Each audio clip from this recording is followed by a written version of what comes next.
Did it right this time.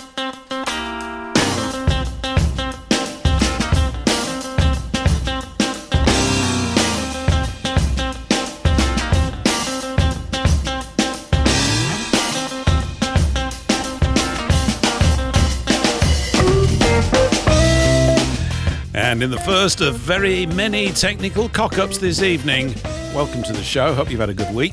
As I was saying a little bit earlier there, which won't be on the recording now, first Thursday of December, and the end of the year is looming nigh, and we all can't wait for 2026, can we? Because it's going to be just as good as 2025.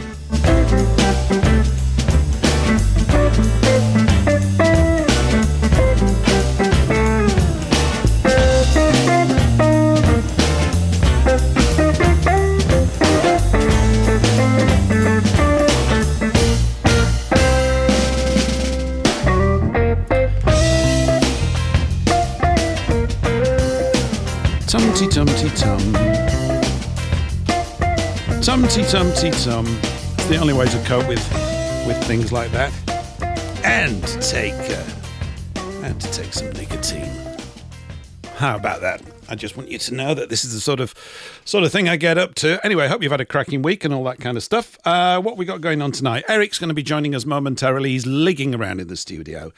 I had one of his shrieking laughs just there whilst I was messing things up, and rightly so.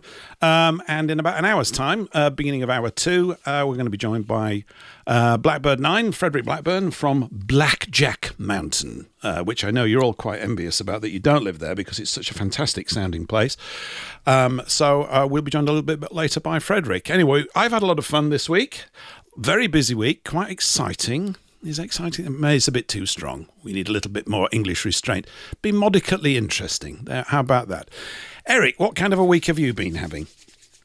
Let's put it this way. A week full of this, that and the other, and too much this and that. Really? I think, Sounds yes. Good. That's good. I think you're going into pressure cooker mode, aren't you? I think what we were talking about earlier. I was about to start some pressure cooker chat just then, but you beat me to it. Now, of course, this is a very odd beginning to the show. I admit this when we're talking about pressure cookers. Eric called me up today. We were talking about all sorts of things, but the very interesting, lively, and compelling topic of pressure cookers came up.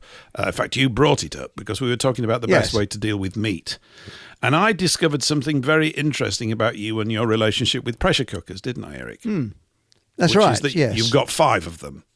5 pressure cookers, yes. I'm a bit of a... I thought I could handle one, and I'm a pressure cooker addict, like. You know, I've tried to kick the habit, but it just got too much for me, man. You know what I mean? You know. So it's Eric 5 cookers from now on? 5 cookers, yes. Eric yes. 5 cookers. Yes. I mean, it just seems, call me a bit forward, but it just seems a little bit excessive. I mean, am I out to lunch a bit forward, but it just seems a little bit excessive. Hang on just a minute. I mean, I told you from my, go wrong. There we go. There we go. Yes, yes, it is really, unless you're a pressure cooker addict, that's it, or a junkie. And, but between you and I, the audience don't hear this, I've got the Ferrari of pressure cookers. It's a Hawkins from India. And the Indians do very, very good pressure cookers. Oh, yes. But when you tuned in, everybody, tonight, you didn't think we'd be kicking off talking about Indian pressure cookers, because I didn't. Although I did have it down on my to-do list about something that we could bring up.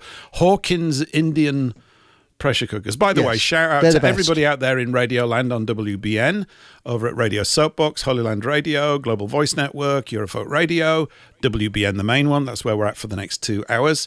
Also, shout out to everybody in chat, in Rumble and YouTube. Good to see you early birds here rocking up at the beginning of the show. Of course, anybody that does that tends to not miss much because I'm just generally pressing all the wrong buttons, aren't I?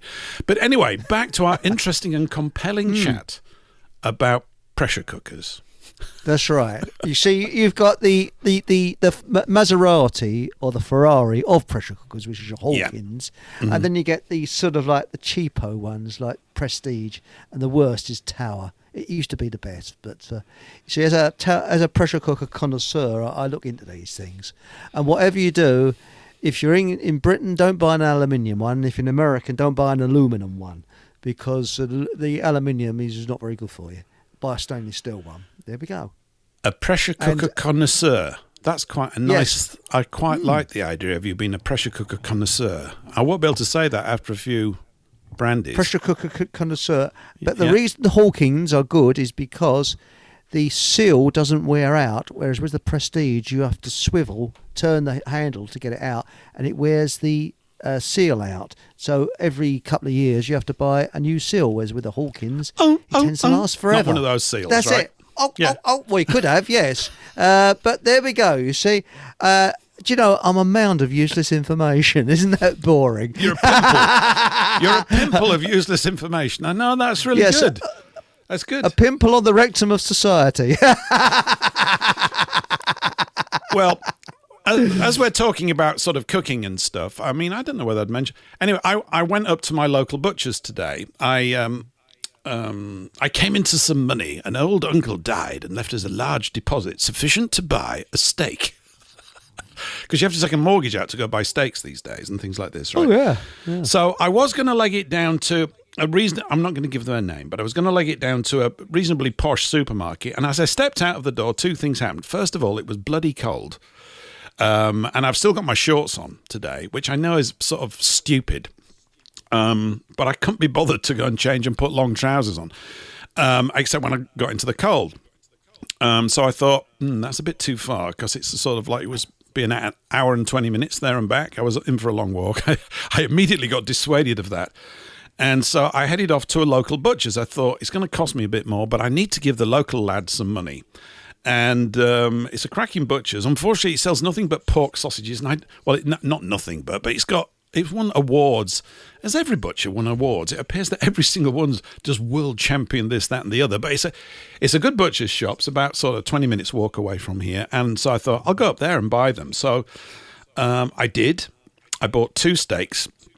I would have bought 3, but my other son was out. Said, no, I don't need one tonight. I said, okay, quite happy to save the money. Anyway, what did I pay for 2 steaks? They were good. They were sirloin steaks. I paid 26 quid for 2 steaks. Is that bad? Write in. Not bad. If you're on Rumble or YouTube, tell me that I've been had. I didn't mind. I know I paid probably a little bit over the odds. They were a good chunky size. What did they weigh? It was about 1.25 pounds in weight for both of them together, not each. They were at 1 pound. So they were just over half a pound each steak. And I've just eaten it. Well, not just. I mean, I've just been messing up the buttons and things. About an hour and a half ago, I ate it. It was fantastic. I hadn't eaten one in about 6 weeks or something.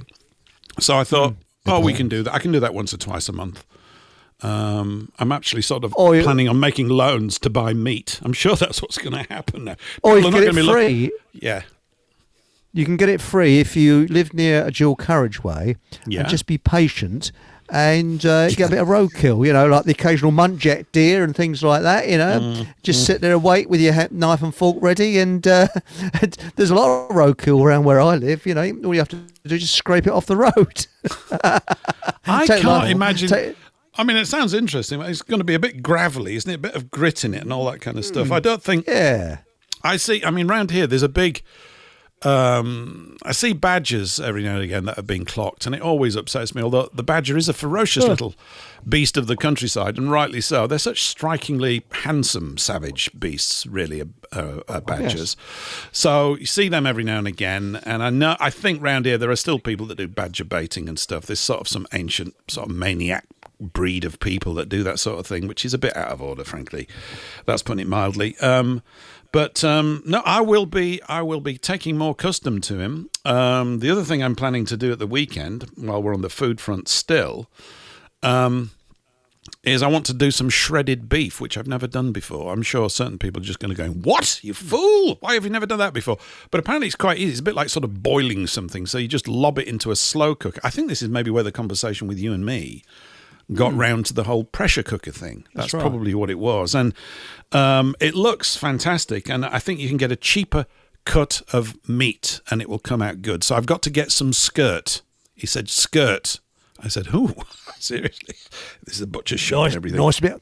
I like a bit of skirt, you know. I've got to I get a love nice bit of skirt, you see. And he was a nice geezer, and he says, I can give you some. I said, I don't know how much I need. I'll come back in a day or so, and we'll get skirt for the weekend.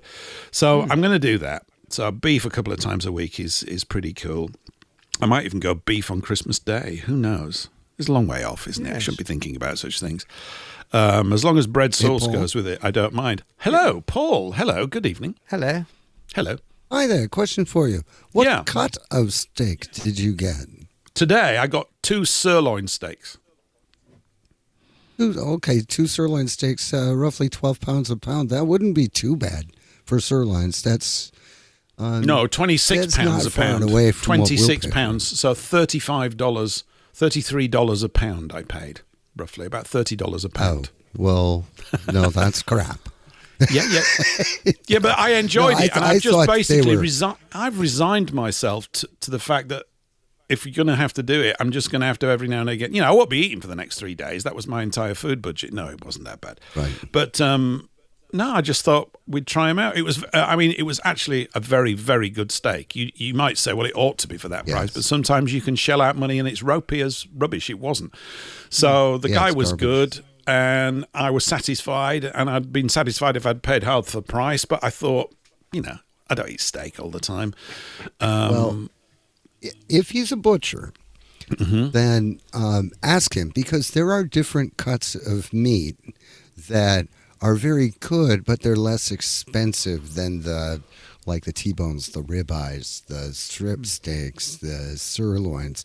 They're cheaper. Like, there is a cut of a chuck steak. Yeah. It all depends on where you get it from the animal, and that butcher will be able to tell you which ones he would buy and bring home. Because that's it. I thought I'd do a bit of. I must get into the swing of buttering up the butcher and get to know his inner knowledge. You see about all the different parts of the cow and what we're going to do. So. My mum used to use a pressure cooker. DJ B2 says shredded brisket chili. I do like the sound of that. Shredded brisket chili is decent made in a pressure cooker. Yeah, and my mum had a pressure cooker when we were younger. It was a staple sort of utensil of the kitchen. Quite liked it. I like the hissing, you know, and all that kind of stuff. And I always remember stews generally coming out fantastic because it sort of pulverizes the meat. It cooks it so through and it all gets soft, because there's nothing worse than buying a lot of beef and it's chewy. Well, there are other things like having your leg ripped off or something like that. That's worse. But on food steaks, it's always a big disappointment when you sort of shell out a bit on beef and it's just bouncing around between your teeth and you're going, this is a bit chewy, you know, don't like it. But if you do it cook meat in a pressure cooker, as I do, I actually do steaks in a pressure cooker, they are absolutely melt in your mouth. And it's a totally different view. And also, I do lamb's hearts. Now, can you get them from the butcher? The only place I can get them around here is in Tesco's, and they sell lamb's hearts. I think I could. Nobody else does. Yeah, he does lamb sausages and beef sausages. I've had the beef sausages from there. They were fantastic. Not as tasty as a pork sausage, but I quite liked them. The lamb ones are pretty good too. So, I mean, you know, the whole show doesn't have to be about meat and pressure cookers, although it's a nice place to start. Well, the key to cooking meat in a pressure cooker is you cannot cook it like my mother did, because she would turn on the pressure, she would turn on the heat, and there was this loud hissing noise coming from the kitchen. You don't do that. Right. You just turn the heat up until it starts hissing loudly, and then you turn it down so you can barely hear a hiss. So you have the pressure, but you're not evacuating all of the flavor and the goodness of the meat through the steam. My ma, oh man, she would have that thing going so it was rocking back and forth. It was doing it was like for an hour, and it was tender, but it was kind of lifeless. A bit like having a small steam engine rolling away in the kitchen, wasn't it? Right. Yeah, exactly. I know that. I remember that sound too. That's interesting. So that's a good phrase that you said. Barely hear a hiss. That's another good little one for everybody. You can take that from tonight's show. Barely hear a hiss. That's right. Sometimes it's hiss on and sometimes it's hiss off. I mean, that's the problem, you know. Hiss off, mate. It's like mummy. It's like the snakes. Mummy. That next door won't let me hiss in their pit. Don't worry, dear. I remember when they didn't have a pit to hiss in. Yeah, sorry. Sorry. I had to say that carefully, didn't I? Yeah, and you didn't. You failed miserably. Yeah. So But, anyway, sorry, go on. Yeah, so what I was going to say is with lamb's hearts, they're very, very. You generally have to put them in a slow cooker for a couple of hours, but with a pressure cooker, it's about half an hour because 20 minutes, half an hour because they're very, very tough, but they've incredible taste when you've done them. They really taste beautiful. Well, and I just cut them in half and cook them with onions. I think, like we said when we were talking a bit earlier, I think pressure cooker tips with Eric von Essex as a sort of weekly 10-minute little clip that could be played throughout the week. That would be pressure cooker tips and barely hear a hiss. Barely hear a hiss. And also, if you get a Hawkins, you get a recipe book and everything. You get a lot more with it because it's made in India. Are you on commission? Are you on commission? Because you sound like you're hawking Hawkins. Oh yes, I'm definitely hawking. Yes, I got 6 fob bobs for this. But no, seriously, I've done my rounds of pressure cookers, and I like them. And no, they're made to last and they're really solidly built. So that's it. But whatever you do, don't buy an aluminium one. Never buy an aluminium because or aluminum if you're in America. Or aluminum. No, we don't buy aluminum ones. No. But no, that's it. So I can walk around now saying I've got a Hawkins, Oh. So there we go. They're the Maserati or Ferrari of the pressure cooker world. Okay, well that's good. Well, I'm going to get one this month, and I'll have my first pressure cook, and we'll let you know how it all goes. I'm sure everybody's can't wait. Keen with bated breath. Yeah, I hope you'll have a good hiss up in there with your pressure cooker, and you'll be hissing around in your kitchen. So there we go. and the sort of lead into this about talking about meat and pressure cookers and buying steaks and all that is that, as some of you know, I think we talked about it last week as well, is that the previous week, I'm losing track of the time now, not this Monday, but the previous Monday, Eric did a really interesting show with Mark, the bowler-hatted farmer, who I was speaking to a little bit earlier today, because we had Stephen on last week talking about his dairy farm, which was great, and hopefully that's all going groovy, and he's off to a flying start with selling direct to the public. But I've just basically been thinking more and more about this whole food thing, in terms of it including everybody. Everybody's actually included in this conversation. It's one of those few things that actually everybody is literally included in. And I think I'm getting a sense, certainly in talking to Mark again today and some other sorts of nosing around, that the reach and the amount of activity in this space is considerably greater than me, a guy in my radio shed, hitherto knew. There's a lot going on out there. Mark, in fact, wasn't a million miles away from me yesterday. I wouldn't have he was over in East Sussex, I think it was. I'm in West Sussex. He was down here seeing a farm called My Little Farm. They have, excuse me, they have a website. I went over and had a look at that today. Very interesting. And they've got a message on the front which is very much in line with all of the sentiments that Mark has been expressing, that I've been thinking about. Maybe you guys out there, you've been thinking about this as well. The idea of us going direct, dealing with things and really getting this part of the supply chain much more to our liking. And I think it's, the more I think about it, the bigger a kind of an event I think it could easily turn into. I know that Mark is convinced in that way. A lot of people, when I was speaking to him today, he was letting me know, he's had 700 volunteers. I think he mentioned this, and 700 is quite a lot. It's like setting up an organisation and not even running a job advert and getting 700 applicants straight away who just sort of cosmically know that they want to get involved with what you're doing. And I guess the challenge now, or the next step, is to sort of organise all these efforts amongst these people so that something more substantial can get built with each passing day. And that's definitely happening. So I've been discussing things with him in terms of technical things and possibly a sort of a radio type thing, or a whole sort of way of beefing this thing up, pun intended. And seeing where we're going to go with it, which is, I think there's a good journey ahead. a very good journey ahead. And today's image, by the way, have you seen today's image? Oh gosh, that was the thing I forgot to do. I didn't send out a. That's it. Yeah, That's it. you see, there's always something. So I couldn't promote your show. That's the thing. I couldn't promote your show because I couldn't find the advert for it. Yeah, I'm just you know what I am at times? Stupid. I'm stupid. Actually, I need a lady that does.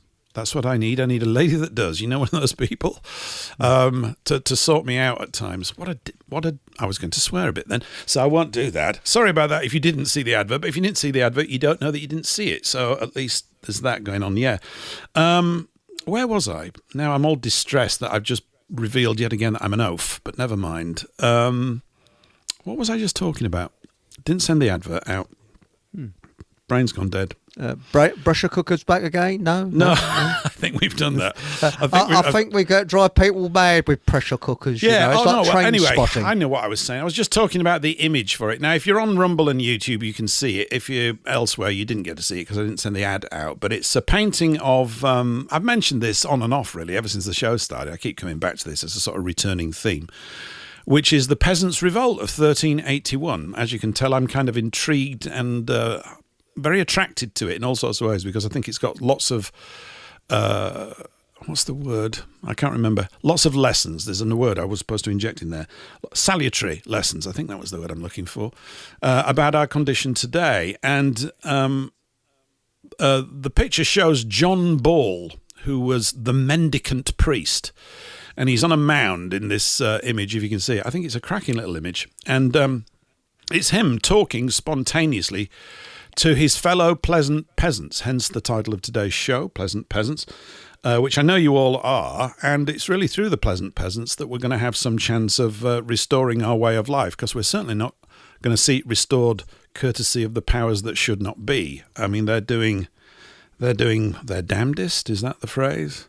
To basically wreck everything. And I've mentioned before about this control that they had on the people's diet. And this is why I know we've mentioned it before about being a vegetarian and eating meat and all this kind of stuff. And it's pretty important stuff, basically. I mean, not to put too fine a point on it, it's very, very important because if your nutritious intake is poor, your thinking is going to be poor. You're not going to bumble through very, very well. And it turns out, I suspect not to the surprise of anybody listening here, that this tactic of controlling the food supply is ancient. It really is. It's an ancient thing.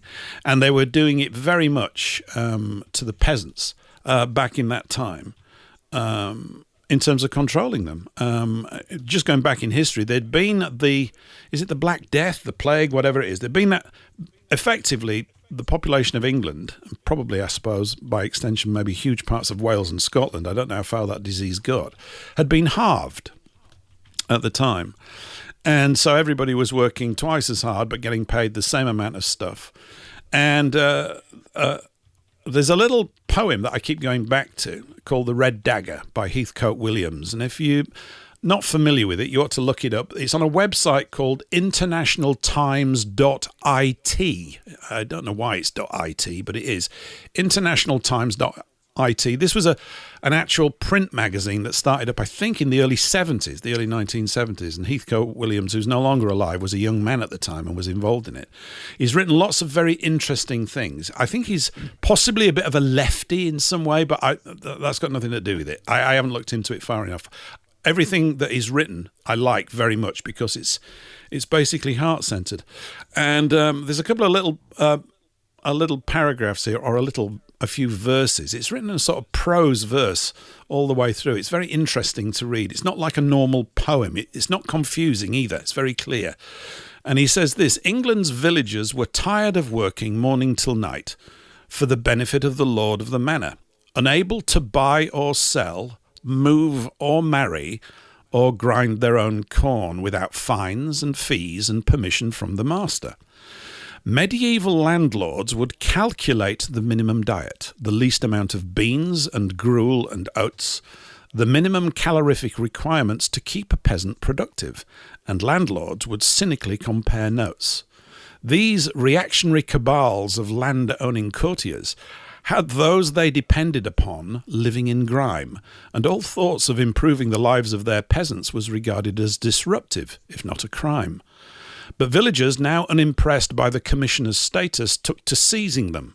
One was Chief Justice of the Common Pleas, Sir Robert Belknap, who was made to swear on the Bible that he'd never take part in any further oppression, and then released. And it's a big poem, by the way. It's quite big, or it's a prose poem, as you can tell from the way it reads. It's very literate, very easy to understand, and it's got a great sort of hidden rhythm in it. But it's factually very correct. And 2031 will be the 750th anniversary of it, just to let everybody know. And of course, that'll be the first year of something or other, because we know that they've got their Agenda 2030 lined up to make the world a better place, like everything else that they do. But I just thought I'd read that again. I think I might have even mentioned it last week, but it's worth reinforcing these things. This control over diet is key. And I came across another little thing, all to do with the consumption of meat and vegetables and vegetarian diets, which was talking about the Chinese keeping a record. They used to keep a meticulous record of many things. I'm not very familiar with Chinese history, not yet. Don't know if I ever will be. But they were a nation that suffered at the hands of the Mongols, as did a lot of other nations at a certain time in history. And they were completely outfought by the Mongols everywhere they went. And one of the reasons that they came to, or one of the conclusions they came to, was to do with the diet that the Chinese troops were eating. They were like peasants here in England. They were kept on a minimum calorific thing. They're all thin and wiry for sort of dealing with fields. The Mongols were basically on the move, eating meat all the time. And they were saying in certain reports that these guys could fight solid for like 48 hours without drawing breath in comparison to the Chinese. So although they were heavily outnumbered by the Chinese, they just ploughed through them like the proverbial hot knife through butter. So this stuff is pretty important. And of course, we know that although I think Bill Gates might have given up his claims on land or something, or is reversing stuff. I don't know if you've heard anything about that, guys. Anybody heard anything about that recently? Nope. No. Because I don't think he's the one that wants us to eat insects. Who's it wants us to eat insects? I think he wants us, because there's another one that wants us to eat plastic that's printed food. But the thing is, if we go over to like a vegetarian vegan diet, vegan especially, vegans, according to a Dr. what was her name now? Can't think of her name. She's actually on YouTube. Not a Dr. Natasha. She claims that vegans become extremely angry through lack of meat, and that's why they're so aggressive. You see a lot of aggression. Now, I used to think that meat causes aggression. It doesn't. It's lack of meat that causes aggression, and this is why you see these weirdos running around, and And I'm not against vegetarians. I used to be one myself, once upon a time, for a short time. But the thing is, if they get people off of meat, they'll have a uprising, because people just become extremely aggressive because their body will be craving for meat. Yeah. And there's a tribe in an island somewhere that are cannibals because they can't get meat, and they're so hungry most of the time they go to another tribe, bunk them on the head and eat them. And that's true. But you don't have to worry about the vegans. Sure, they get angry and they get aggressive and they'll fight, but they don't have the strength to do it for very long. So it's no biggie. That's it. But the trouble is, we'll all be vegans whether we like it or we don't. That's the thing, because we won't be able to get meat unless you go for roadkill. But then we won't get roadkill because we won't be driving, because they want to get us out of the cars, don't they? So that's going to be difficult. They're killing all the animals. Yes. They're spraying them, they're poisoning them, they're doing the same thing to them that they're doing to us. It's controlling the food, eliminating the food chain. Yeah. Well, I think some of the bunnies. Some of the comments that Mark's been receiving, he passed one on to me today. I can't quote you who the source was, but he's out and about every day, it seems, or behind the mic and doing things, which is just fantastic. So there's a lot going on. And there's, as he's sort of putting this idea out to more and more people, it's definitely building up a head of steam. He linked me through to a couple of guys that have got YouTube channels and stuff with considerable followings and Facebook things. It's like this is the connective network, I think, to pull so many people together. No doubt, in fact, absolutely guaranteed, the overlap of interests and what we think are important will differ.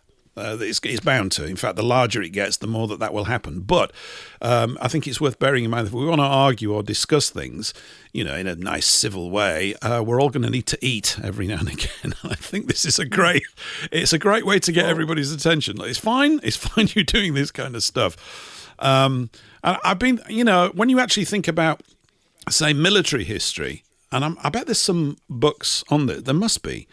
I was thinking the other day about the administrators of logistics and supplies, which is, casual. It's not dismissed as much, but it's never given a great deal of emphasis. But the simple truth is that an army does fight on its stomach, or has done traditionally, and maybe drones don't anymore, because we know that the technological face of warfare is changing all the time. So whoever's in charge of food supplies is in a really powerful position. I mean, not because you say they're powerful, but because they are. If they didn't sort the food out in the past, I mean, this is never really given any sort of... I don't remember reading much about the food supplies. I was always fascinated, really, about Napoleon going into Russia. There is a book, which I've only sort of read about 15, 20 pages of. I've forgotten the name of it. One of the guys that went with him into Russia and back, there is talk about how they're having to deal with horses, how they're having to deal with food. I mean, this is a supply chain that's basically put in place by horse and cart, to put it mildly. That's how it all worked. So that these logistics departments of delivering food to armies on the move are sophisticated armies in themselves, aren't they, really? And one of the comments, just stepping back now to what I was going to say about what Mark had said, he got a comment from someone, I think yesterday or sometime during the course of this week. I think you may recall Mark mentioned that the supermarkets in this country make about 30 billion a year, which is quite a bit of money, isn't it? It's quite a lot, 30,000 million pounds a year. So it's a bit of loose change, yeah. Yeah, I mean, on a weekly basis, we're talking 600 million a week or something. It's quite a lot, isn't it? It's quite a lot. Oh, it's about 80 million a day they make in profit. Well, to the Rothschilds, that would be loose change, wouldn't it? It would. Although it's all spoken for and used to play this character off against that character and all that kind of stuff. But this comment that Mark received was from someone who basically thought that this, let's call it this food movement, has got considerable leverage. And I think it has, and I think it will be perceived by the other side pretty early on. It's almost as if part of their playbook. That's why I was just mentioning that stuff from 1381. They've always been very keen, with regards to controlling the diet of people. One of the comments going back to that thing as well, I'm hopping around a bit here, but it's all on the same theme. The situation with the Mongols and the Chinese and the diet and all that kind of stuff is that the diet that they basically stipulated for peasants back then is the diet that they're stipulating for us, isn't it? Yes. Isn't it the same diet that they want to do? Get us on veggies and locusts and all this other stuff. I mean, it's literally... Question. Yeah, Paul. Question. That 30 billion pounds a year, is that gross sales or is that net profits? I think that's net profits. Because it's two different things. It might be gross profits. No, it's not sales. Sales will be through the roof. Gross sales. It won't be 80 million a day. Not gross sales? No, I don't know how many supermarkets there are. There are about 5 main chains. They've all got at least 3,000 to 4,000 massive supermarkets. That's 20. It'll be off the charts. They'll be taking. It'll be a huge amount every day. Right. Yeah. Well, I'm of the mind that the principal problem is not the farmers or the retail locations, but it's the middlemen. It's the distributors. They're the ones that are artificially inflating prices, and the supermarkets are only responding in any way that they can to survive, to remain viable. Because I know that U.S. Cattle ranchers are not making $22 a pound for their beef. They're not doing it. No. but No, they're not. the middlemen do. The They market get maker. that. Yeah, the market makers. It's like with Yes. everything that we're looking at, isn't it? Every single field, it's the banking model applied to every other area of commerce. It's just spread out. Well, But weren't we talking last week about eliminating the middlemen, going farm to table? Well, that's what this is all the about. solution. I agree. But do you know, there was one animal that saved this country during World War II from total starvation, and that was the rabbit. Because people, especially in the countryside, they were shooting rabbits and keeping rabbits, and that actually stopped this country from going into massive starvation. And also, That's not going to happen again. but do you know what they did Do you know after? why? Do you know what they did? Myxomatosis. They literally deliberately spread myxomatosis because they made out that the Absolutely. rabbit population was killing the crops. Well, why didn't they kill They're the crops not- during the World War II? Isn't that strange? No, they're annihilating the rabbits to eliminate the food source. All across the southern U.S., there are people with dozens of rabbits that they raised them for food, they raised them as pets, and they came down with this mysterious disease and they died. And it's absolutely all by design. Yeah, I agree with you. Despicable. I think, it takes, for me anyway, this sort of project, for want of a better word, ticks all the most important boxes because we don't have to get overtly detailed, even though I like to, and I know we as a sort of communication group like to do that, about historical lies and all this kind of stuff. They're important to me, and I like to talk about them. But as we've mentioned here before, you plunge into one of those conversations with the wrong sort of listener, and it doesn't last that very long, and that shouldn't be surprising. It's not going to yet. Maybe as cultures change, you find that there's more accommodation for that kind of talk. But because food covers everyone, we don't have to talk about any sort of threat from the control of it in a direct way. It's understood instinctively. At least I think people's instincts are working still on this level, that this is really very, very important stuff. Without a big detailed pitch. It's not a sort of act of persuasion that you have to enter into. By the way, it might be quite good if we eat food. It's a sort of an asinine conversation to have because it's self-evident to everybody that that's absolutely the case. So it's almost like a soft campaign that carries within it real strength, I feel, simply because of that it is literally vital for life. I keep thinking about this, and maybe I'm just repeating myself, but I don't mind. I don't mind because it's just a matter of getting across. As I said, if you go to that thing, mylittlefarm.com, I think it's or .co.uk, they're out in Sussex. Anybody that does a search for it or something like that, I'll stick the link in at halftime. It's good that it's all oriented towards that, like creating clubs, as it were, for want of a better phrase, between the farmers and the direct purchasers. And it's simply, I realised today, in me even just going to this butcher's, because, my instinct was to just walk off down to the supermarket. I thought, I need to personally now start to break a few behavioural habits. And this might be a good place to start. So let's start doing that. Because we were up at a farm shop the other week I got about 3 dozen eggs, just about finished all those off. So the house is full of steak and eggs. And it's pretty obvious that all the stuff that you were given as a kid, or that we were in the 60s, is the right stuff to eat. We had lots of butter before we switched over to margarine because we're all getting fat. Margarine, of course, is an insane thing to put into your body. So butter, cheese, good full fat milk, plenty of protein in your steak, and really fresh vegetables. The vegetables is still a big challenge. We used to have this wonderful greengrocer up the road, and we don't have it anymore. It went under with COVID. Although my lads are not particularly interested in vegetables, just meat for everything all the time. And I'm not against it. I don't mind. But I do like a few veggies every now and again. Really got into sweet potatoes recently. That kind of thing. So, yeah. Oh, yes. I actually, meat and veg. I mean, I'm on this this diet where you fast quite a bit. And, does you good. But I have a great big meal first thing in the morning. It's a keto diet. Mm-hmm. And I have a big meal in the morning, a snack around about 1 o'clock, and that's it. I don't really eat any more until the next day, and I don't feel hungry.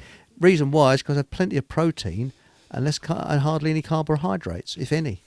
So that's it. It's the carbohydrates that make you hungry because your body is craving for carbs. Whereas when you have protein, your body doesn't crave for carbs. And that's it, really. You go into a supermarket, and what have you got? Carbs all around you directly walk through the door. Yes, everywhere. Just hopping back into the chat here, going back to the Mongols, by the way, Billy Silver writes that Europeans apparently eventually crushed the Mongols by destroying the Mongols' horses. They were pretty shit without them. I bet they were. Oh, yeah, they're quite. Well. Yeah, horses are pretty important stuff. When Frederick comes on, part of the conversation, I want to just talk about cowboys and Indians in a way as well. I don't know if Frederick wants to, but I do. No, I don't know why I should think that we've just got to get Frederick on to talk about cowboys and Indians, but a lot of interesting stuff about that as well. Well, I think so anyway. So, not that I'm promoting veganism, but there is something. You're going to have to, if you're going to survive what's coming with all the attacks on the food sources and everything else, you're going to have to small scale farm. And I'm talking about maybe within your own house, in your basement, whatever. There's a trend that cattle ranchers are doing, that they are sprouting barley seeds. And they are growing barley fodder and their sprouts to 3 to 4 inches tall. And they just pull out this whole mat of fodder and they throw it to the cattle, and the cattle love it. Yeah. Well, you can do other kinds of sprouting. You can do alfalfa sprouts. You can do wheatgrass sprouts. And you can feed those few rabbits you've got in cages in your basement, in between multiplying your own herd. Don't let your animals outside. Don't put them at the mercy of the chemtrail skies, the depleted ionosphere, the chemical contaminants that are in the soil. Just keep them in the house, and not the cows, of course, but. You'll have to maybe there's going to be a bit there. of sort of a bit of one and a bit of the other, because I'm just, I guess I'm cosmopolitan man, aren't we all, really? We've become urbanized. My normal sort of day-to-day purchasing of foodstuffs has been set, in stone for 30, 40 years in terms of what I've done. And now I'm starting to think about growing stuff. You couldn't have got it through my head before. I mean, because I've literally got no idea about how much a square yard of land will produce of a certain crop. I might want to grow potatoes. I mean, I might want to do that. They would be a good thing to do. You can get potato grow bags, and apparently they taste way, way better. So I've got a large garden, which is full of trees which need to go. It's slowly getting cleared, very slowly, and I'm slowly building up my appetite to do it. I'm incredibly slow with this stuff because I've got to be sort of galvanized. I don't know what it's like for everybody else, but I have to have a sort of vision of going, right, now I know what I want, and then I'm off. I'll go really, really fast at things, but when I don't know what to do, I feel like I'm bumbling around. So I've no idea right now what to grow, how much I would need to grow to feed 3 or 4 people over the course of the year. And we've got a lot of other people around us who've got pretty large gardens. So it may be we get a bit of homegrown stuff, and then we're going to certain key farmers for meat and butchers and all this kind of stuff. I don't think it really matters what the final thing looks like. In fact, it's difficult to envisage. But it's just an attitude of actually saying, I need to take direct responsibility for my food supply, and it looks like at the moment we've still got a pretty big window in which to do that. So we need to get on before they continue to close that window down, which seems to me pretty much is kind of a thread through many of the policies that they're seeking to implement and, push on us. Well, try starting with a keyhole garden. That's in one corner of your garden. With a keyhole garden, what you do, you have this. It's a bit difficult to explain. You can look it up on Google, but it was actually devised by, I think it was British agriculturalists, and they tried it out in Africa. And what you do, you put all your scraps from food scraps in the centre of this raised bed, and of course you cover it. And the idea is that when your plants will live off the food scraps that are rotting down. So in the summer, you don't have to water your crops so much because they're feeding off the moisture that's coming from the food scraps. And it works. It really does work. And of course, it's it goes in. It's like a cycle. So and the other thing about it is, I mean, watering is a pain in the butt anyway. So not having to water so much unless it's a really dry July or whatever is a bonus, because you can actually leave your plants and they're being self-watered. And that is the keyhole garden. But the other one is to go upwards, to actually grow your plants in troughs going upwards. And that's what I'm doing up a wall where I live. So, but I think there's some slots for you lined up, Eric, for the next phase of radio work. Yeah, for gardening and pressure cooker stuff. I can see us getting back.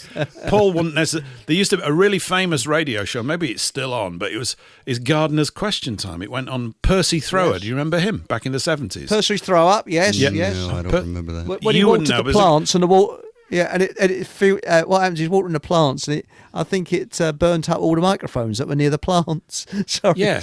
I mean, I used to like all the readers' letters that they would read out. They go, oh, we've got Mrs. Taylor here from Blenkinthorpe or whatever. She wants to know blah, blah, blah, blah, blah about her tomatoes, Percy. Oh, right. And he would go off on a big one.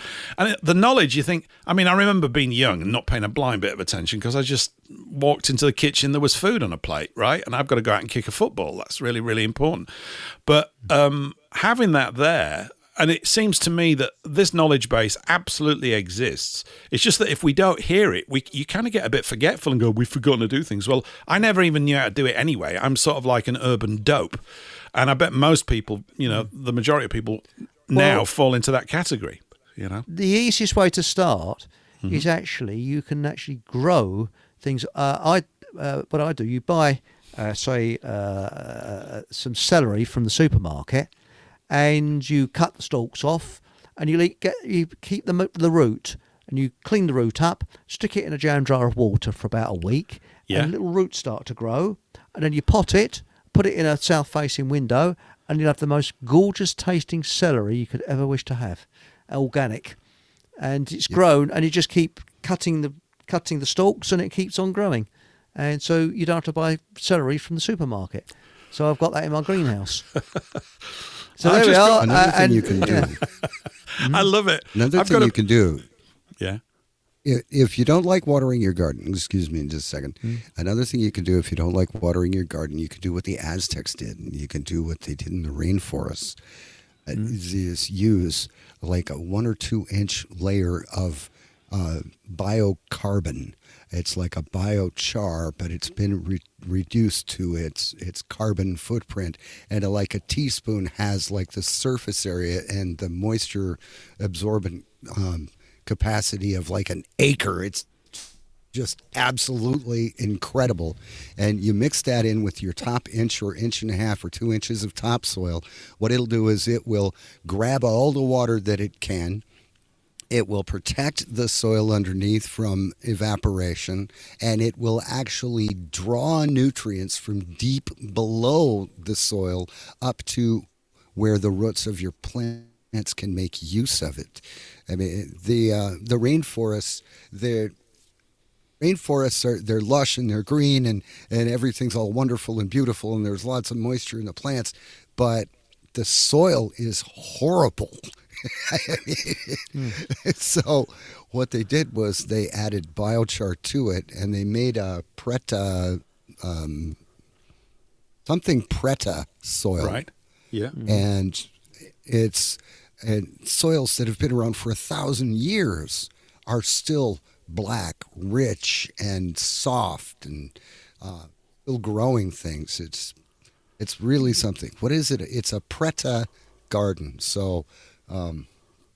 But search another Google thing for rainforest preta, Preta. With Survival Steve. Sorry, I didn't mean to talk over you there. Sorry, Paul. But Survival Steve, he goes into the woods and that, and if you got a book called Food for Free, and it's printed about 1972-73, and that actually tells you what you can eat. And for example, the easiest is the dandelion. You can eat that all the year round. You can actually eat the root as well. Yes. And it's very, very good for you. That's vitamin C. But you can also eat all varieties of thistle. What you do, you get all the prickly bits off, and you eat the roots. The stems. And it's quite incredible. It tastes like shit. Sorry. And the other one is nettles, because that's lovely. Once you pick nettles, you put them in the hot boiling water, and very it's more nutritious than cabbage. And the sting goes immediately. You put it in boiling water, so you can actually eat nettles like greens. There's all kinds of things you can eat. Plantain, not the banana type plantain, but plantain that you chew, and if you cut yourself, you put the plantain on the cut, and it helps to heal your cut. It's all things that you can eat in the forest, but the thing I avoid is mushrooms, because I don't know enough about them. I don't want to kill myself, so I avoid them like the plague. Even though very few of them are poisonous, I still wouldn't trance it. I don't think it's worth it. And also some berries. The other one is cow parsley, because it can look like hemlock, and hemlock is very, very similar. So avoid that as well. So little word of warning there. Terra, Eric, preta I really is can what I was see talking me. I can see me in my waistcoat with my pipe in a few months' time, listening to you. That's right. Listening to you, right? Doing either the pressure cooker spot or the gardening thing. Ask Eric some gardening questions. We're probably going to find some people that really do know what they're talking about, I suppose, about it. And I'm not saying that you don't, but this whole thing, it's kind of good in a way, because it's I know it's a bit, I hate using this thing, but it's an in real life thing, isn't it? We're obviously talking a lot about ideas and history and current affairs here, and the mangled history particularly, and therefore the mangled current affairs. But to actually just do a few things that are practical, I always get refreshed. I've just been all exciting stuff this first hour, isn't it, everybody? But I've been sweeping my street outside of my sort of garden fence for the last couple of days. I've got tons of all this leaf stuff that falls down. And as I'm slowly tidying the house up, two things are happening. First of all, I'm quite happy with the bits that I've tidied. I've noticed my energy's going up. I'm thinking, this is good. It's going to spread to everything else. But then I look at the rest of it that's not good, and I get really miserable. Somebody rocked up at the house today, and I looked at the front of the garage where all the paint's flaking off, and I went, anyway, that's for the spring. I'll try not to look at it a bit, but there's just it puts human energy up in all sorts of ways, and I think that we need as much of this as we can get. So I'm quite looking forward to your little spots on all of this, Eric. I think it'll be really rather good. I'm hoping to start a channel soon called Frugal Tips. Sounds rude, and I've been brought up very frugally. So, I don't waste money. I'm a tight-fisted git. Mm-hmm. And to show people how to save money and how they can live quite cheaply, being a tight-fisted git. But no, seriously, it's surprising what you can do. I was brought up to repair things, make my own, and sometimes you can make your own better than what you can buy. And food, cook everything from source. If it's got ingredients, don't touch it. Yep. Because it's not the ingredients you want. I do wander a little bit. I sometimes buy black pudding, which does have ingredients, but it's all the good ingredients. But I wouldn't touch anything else. I think you've got to cook all food nowadays from source to be sure what you're eating. Hey guys, because very quickly before the top of the hour, terra preta is the soil I was talking about. It's characterized by the presence of low-temperature charcoal residues in high concentrations of high quantities of tiny pottery shards, of organic matter such as plant residues, animal feces, fish, and animal bones, and other material, and of nutrients such as nitrogen, phosphorus, calcium, zinc, and manganese. Fertile soils such as terra preta show high levels of microorganic activities and other specific characteristics within particular ecosystems. Terra preta soils were created by farming communities between 450 BCE and 950 CE. Soil depths can reach 2 meters.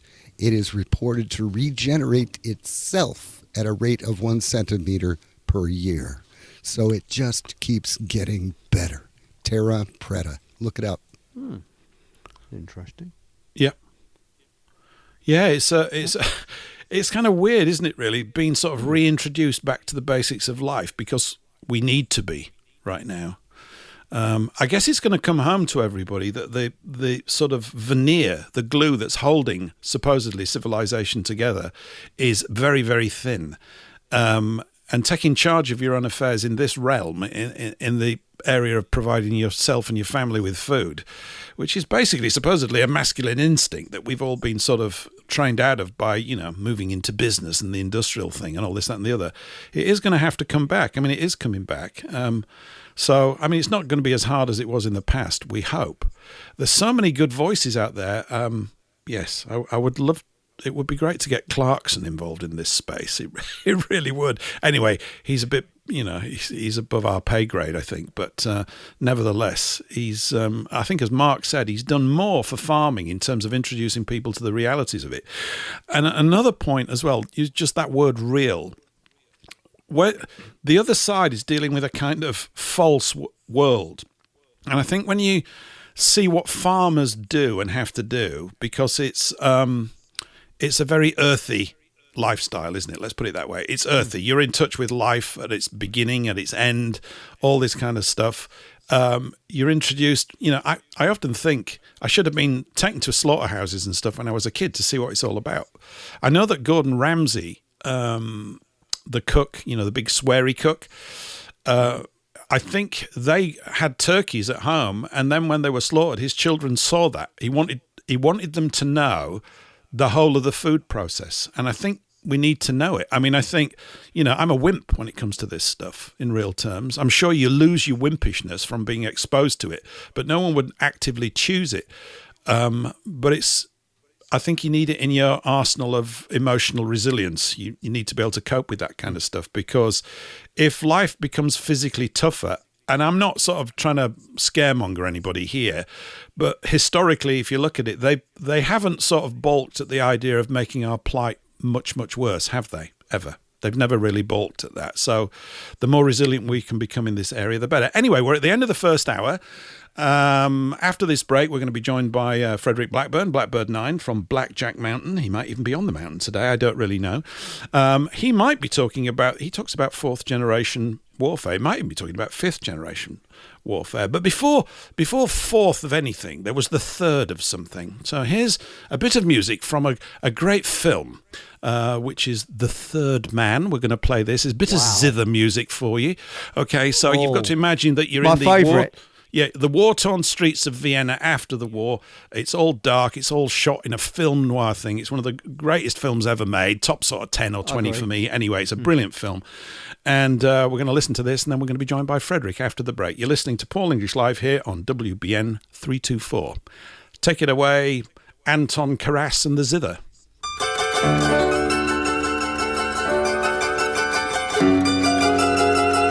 Time for a coffee, I think.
my opinion that you do not really understand the concept of banking.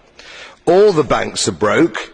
Bank Santander, Deutsche Bank, Royal Bank of Scotland, they're all broke. And why are they broke? It isn't an act of God. It isn't some sort of tsunami. They're broke because we have a system called fractional reserve banking, which means that banks can lend money that they don't actually have. It's a criminal scandal, and it's been going on for too long. To add to that problem, you have moral hazard, a very significant moral hazard from the political sphere. And most of the problem starts in politics and central banks, which are part of the same political system. We have counterfeiting, sometimes called quantitative easing, but counterfeiting by any other name. The artificial printing of money, which if any ordinary person did, they'd go to prison for a very long time. And yet governments and central banks do it all the time. Central banks repress the amount of interest that rates are, so we don't have the real cost of money. And yet we blame the real retail banks for manipulating LIBOR. The sheer effrontery of this is quite astonishing. It's central banks that manipulate interest rates, Commissioner. And plus, underneath all this, we talk loosely, in a rather cavalier fashion, do we not, about deposit guarantees. So when banks go broke through their own incompetence and chicanery, the taxpayer picks up the tab. It's theft from the taxpayer. And until we start sending bankers, and I include central bankers and politicians, to prison for this outrage, it will continue. Send them all to prison. One man who is not a banker is Frederick Blackburn. Frederick, hello. Welcome to the show. How are things with you on Blackjack Mountain today? Greetings, good sir. Happy Thursday. Absolutely brilliant first hour. I was sitting here taking notes. It's like, oh, this is a great conversation. Can't wait. Just a dark conversation. And then you played the third man, and I'm like, oh, Graham Greene. That's a good dark image here. And I remember, speaking of foodstuffs, I remember the first time I got to go to the UK and go to Brighton Pier and actually get Brighton Rock, because that was one of my favorite Graham Greene novels. Yeah. And it was like the first purchase of a real Brighton Rock. It's like, oh, so that's what it is. Okay. Yeah. So you still got some teeth left, have you? You still got some teeth left. Talking about hard candy. Yeah. The Third Man is by far one of my favourite films, and that theme just does it right, doesn't it? Yes. It's fantastic. Thanks for playing that, Paul. It's brilliant. I was in Gaga land as it was playing. Yeah, if you've not seen the movie, you can't run it in your head. But if you hear that music, the movie starts running in your head, doesn't it? It just starts. Yeah. It kicks off. It's absolutely. It's one of the best shot films ever in terms of these camera angles. They use tilted cameras and all this kind of stuff, which we take for granted now whenever they use them. And the fact that it's in black and white just makes it even better. It's got that really hard contrast look all the way through it, and it's a great story. It's really absolutely fab. Now, who's the name of the director? I can't remember his name, which is terrible. Carol, is it? No, Carol, the director of the film. That theme music. They didn't have it in place before they shot the film, but while he was in Vienna, he heard Anton Karas playing it in a cafe. He's out for a coffee, so he goes up to him and he gets his name, and they brought him back and recorded it. And he said, "That's it, we're having this." And there was apparently a bit of resistance to it because they wanted to make a sort of more overt spy movie, but it's not about that. It's got an edge to it, and and Graham Greene's really quite. If you're anybody that's not read Graham Greene, I read Brighton Rock when I was about 20, Frederick, and it's a pretty gritty sort of story. He's just a great writer. It's about this spiv Pinky out on the Brighton racetracks. Horrible little creature. What a horrible creature. Yeah. Really and it was Sir Carol Reed who did the directing, and he also did Oliver in '68 and the Third Man in '49, The Fallen Idol in '48, and The Odd Man Out in '47. There you go. And did you know the Third Man? You're not a film buff. Oh, used to be. When they made not good so much films. Anymore. Yeah, I haven't gone to the cinema in years up here. It was going to be filmed in the East End of London, and they actually decided to go to Vienna instead. And what is it? a chap, Howard, what's his name? Who was in it? I can't think of his name. Leslie Howard.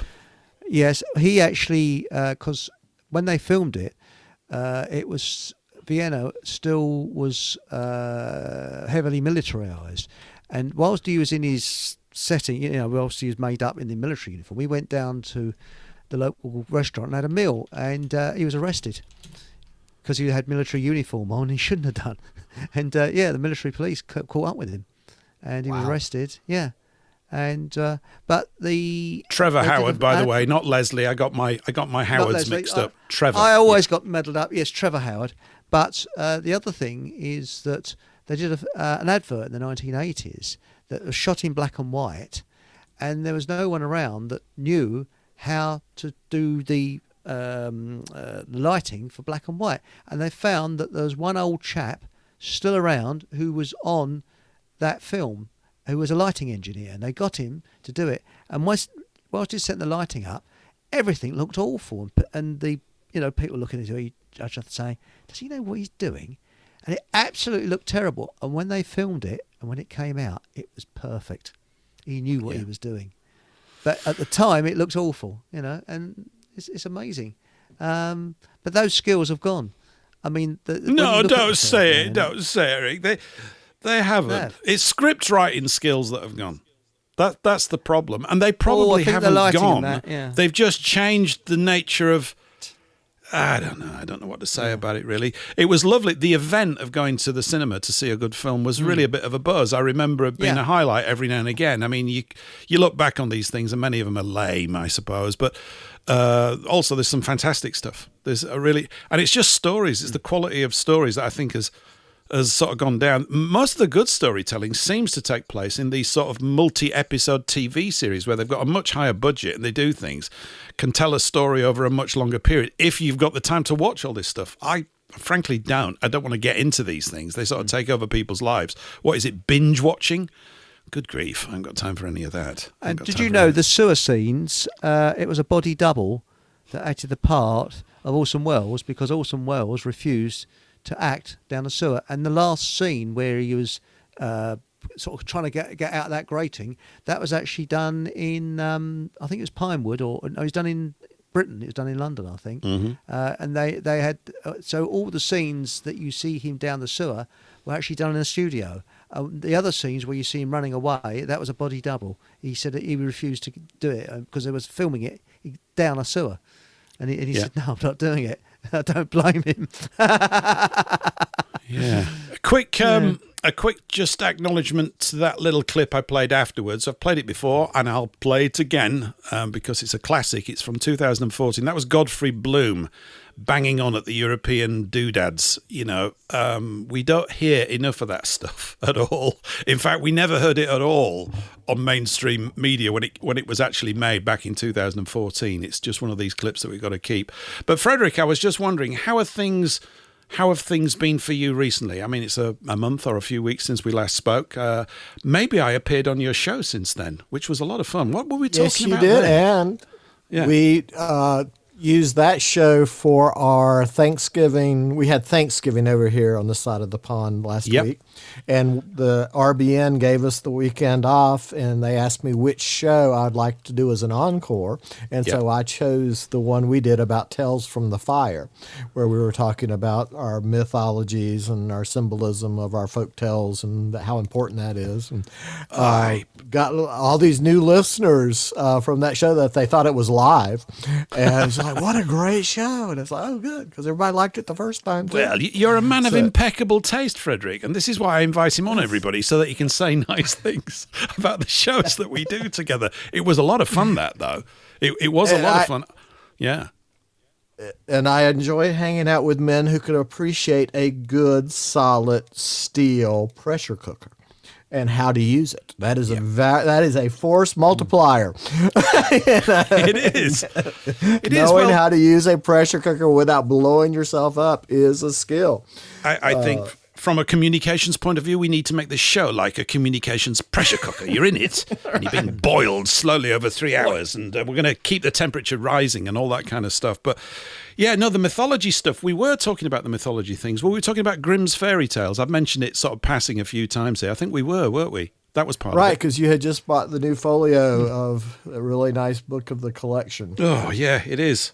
I was pawing it today. Am I a book nerd? I am. I've turned into a book nerd again, and I'm really glad of it recently. So that publisher, I just can't stop buying their books. I got 2 more arrived last week. One was, what was the last one that rocked up? Oh, Bullfinch's Mythology. Have you heard of that? Yes. That's a great one of your one, guys yes. from, Yes. I've forgotten where he was born, Connecticut, maybe not there, but he was, this is the 1800s. It's pretty good. It's Bullfinch's Mythology. Used to be standard text on both sides of the Atlantic, late 1800s, early 1900s, as a general introduction to ancient Greek and Roman mythologies.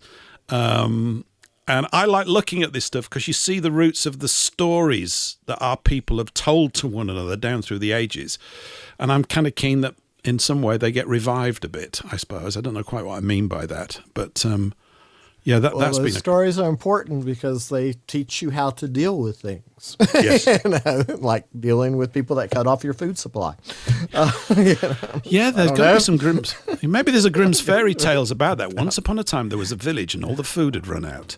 And the evil why did baron Hansel in and the castle... Gretel's parents need to take them to the woods? Because there was no food. Why did they have to do that? Yeah.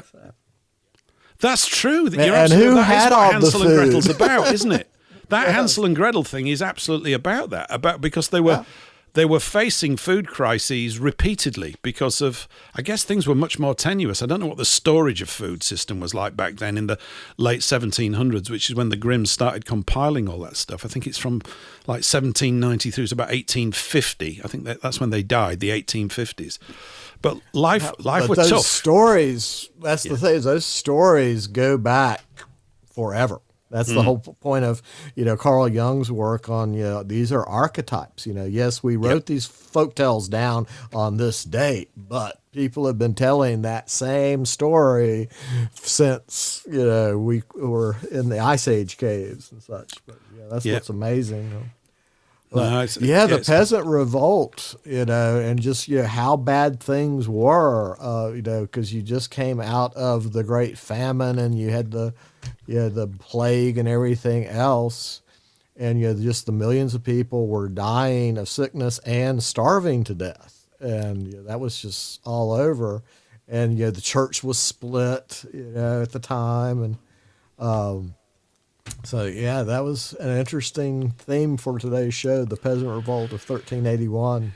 Yeah, it is. Well, I think it is really time for Peasants Revolt 2.0. I think it's taking place. It's slowly building up because not in a kind of detailed way, just in a general mood sense. This is my perception at the moment. We'll see how it goes, right? But I get this feeling more and more people are beginning to wake up to basics, and this is pretty good. I'd never really thought of it before. You spend years looking at detailed lies from history and thinking that might gain traction, and it does to a certain degree, but you end up, I suppose, kind of with a specialized type of audience, which is great if you're into this stuff, and we all need our little sort of cubby holes to sort of work around in. I do anyway, and I think it's probably similar for many other people. You've got your own particular passions and pursuits, and you need to be in a sort of peer group that supports that. It's very, very important on all sorts of levels.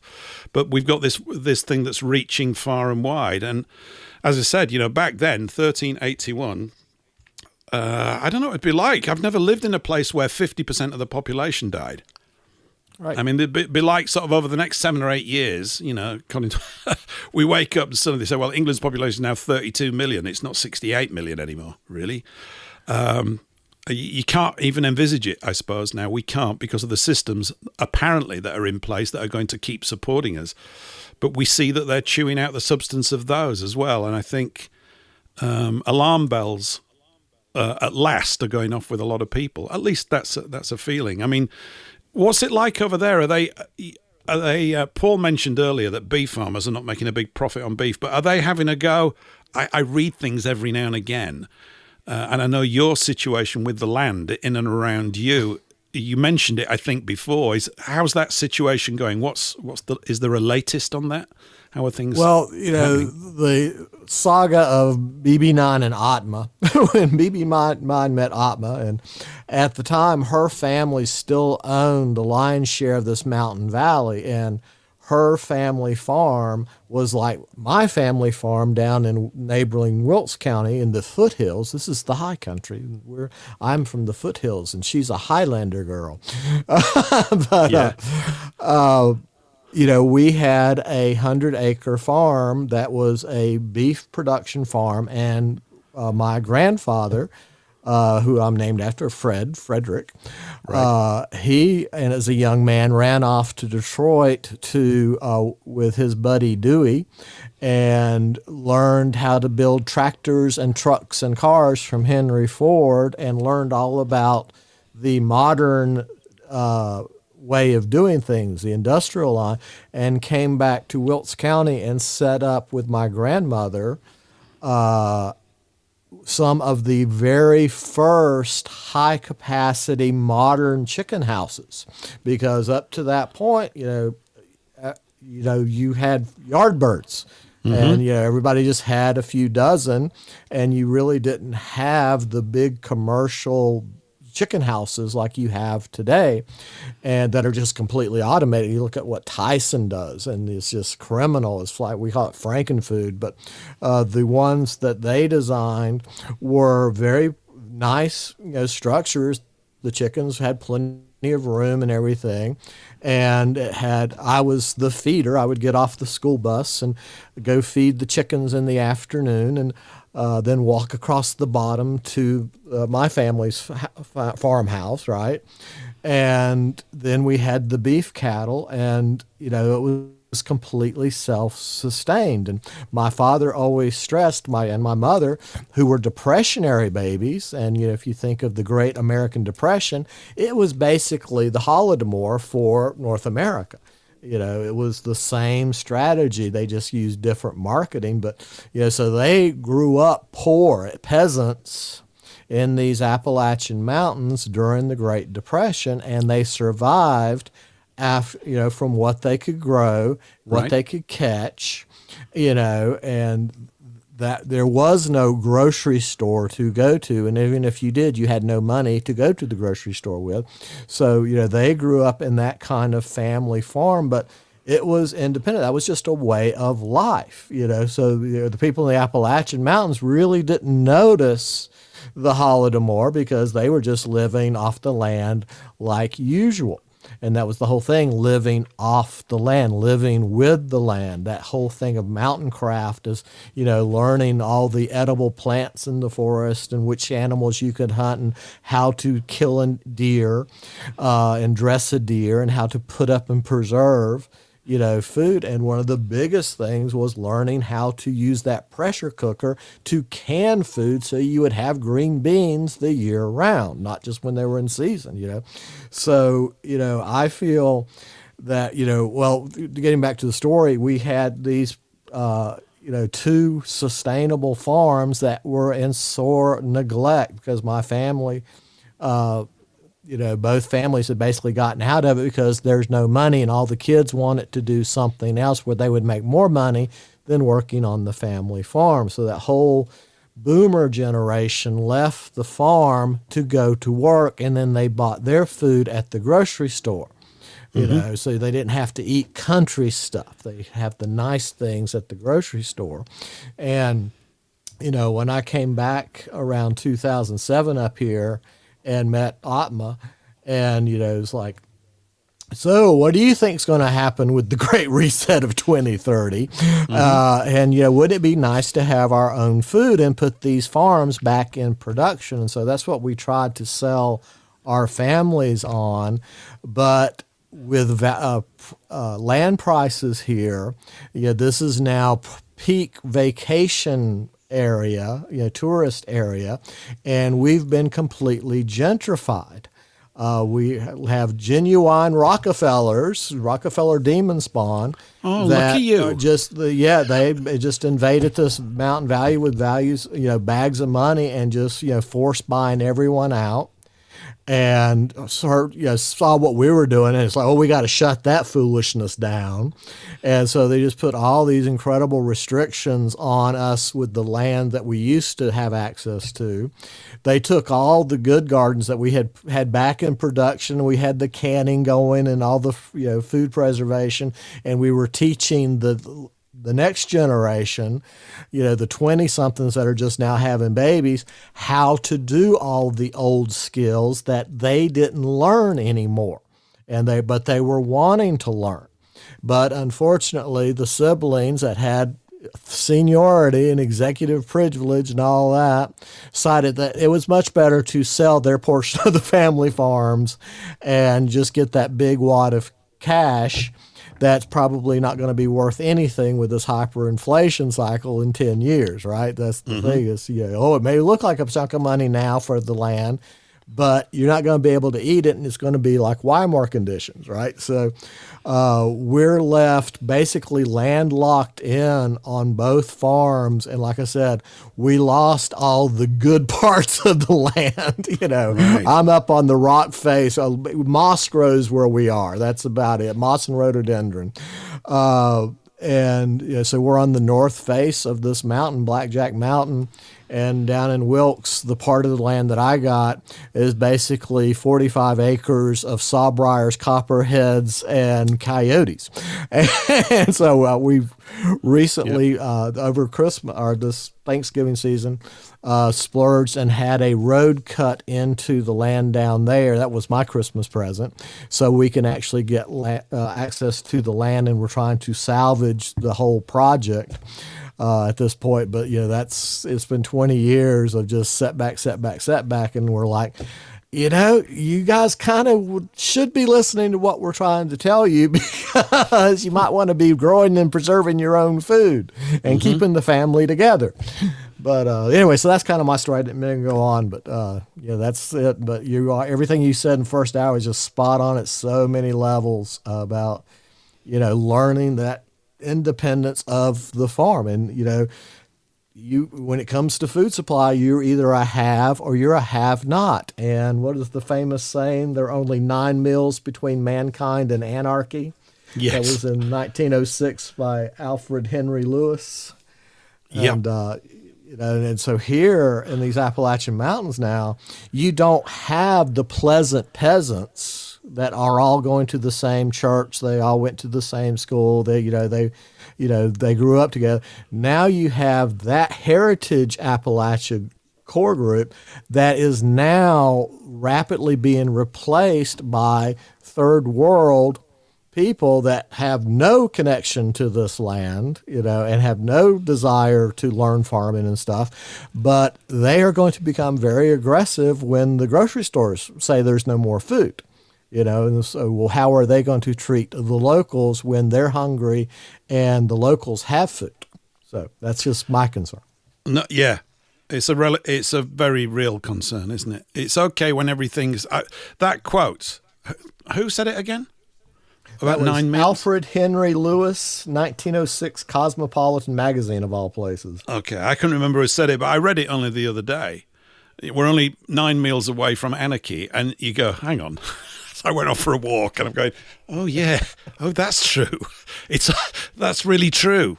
It's absolutely true. So we're all about to gain green fingers, possibly, whether we like it or not. It's our sort of indoctrination into the urban life. The more I look into it here as well, you see this whole pattern.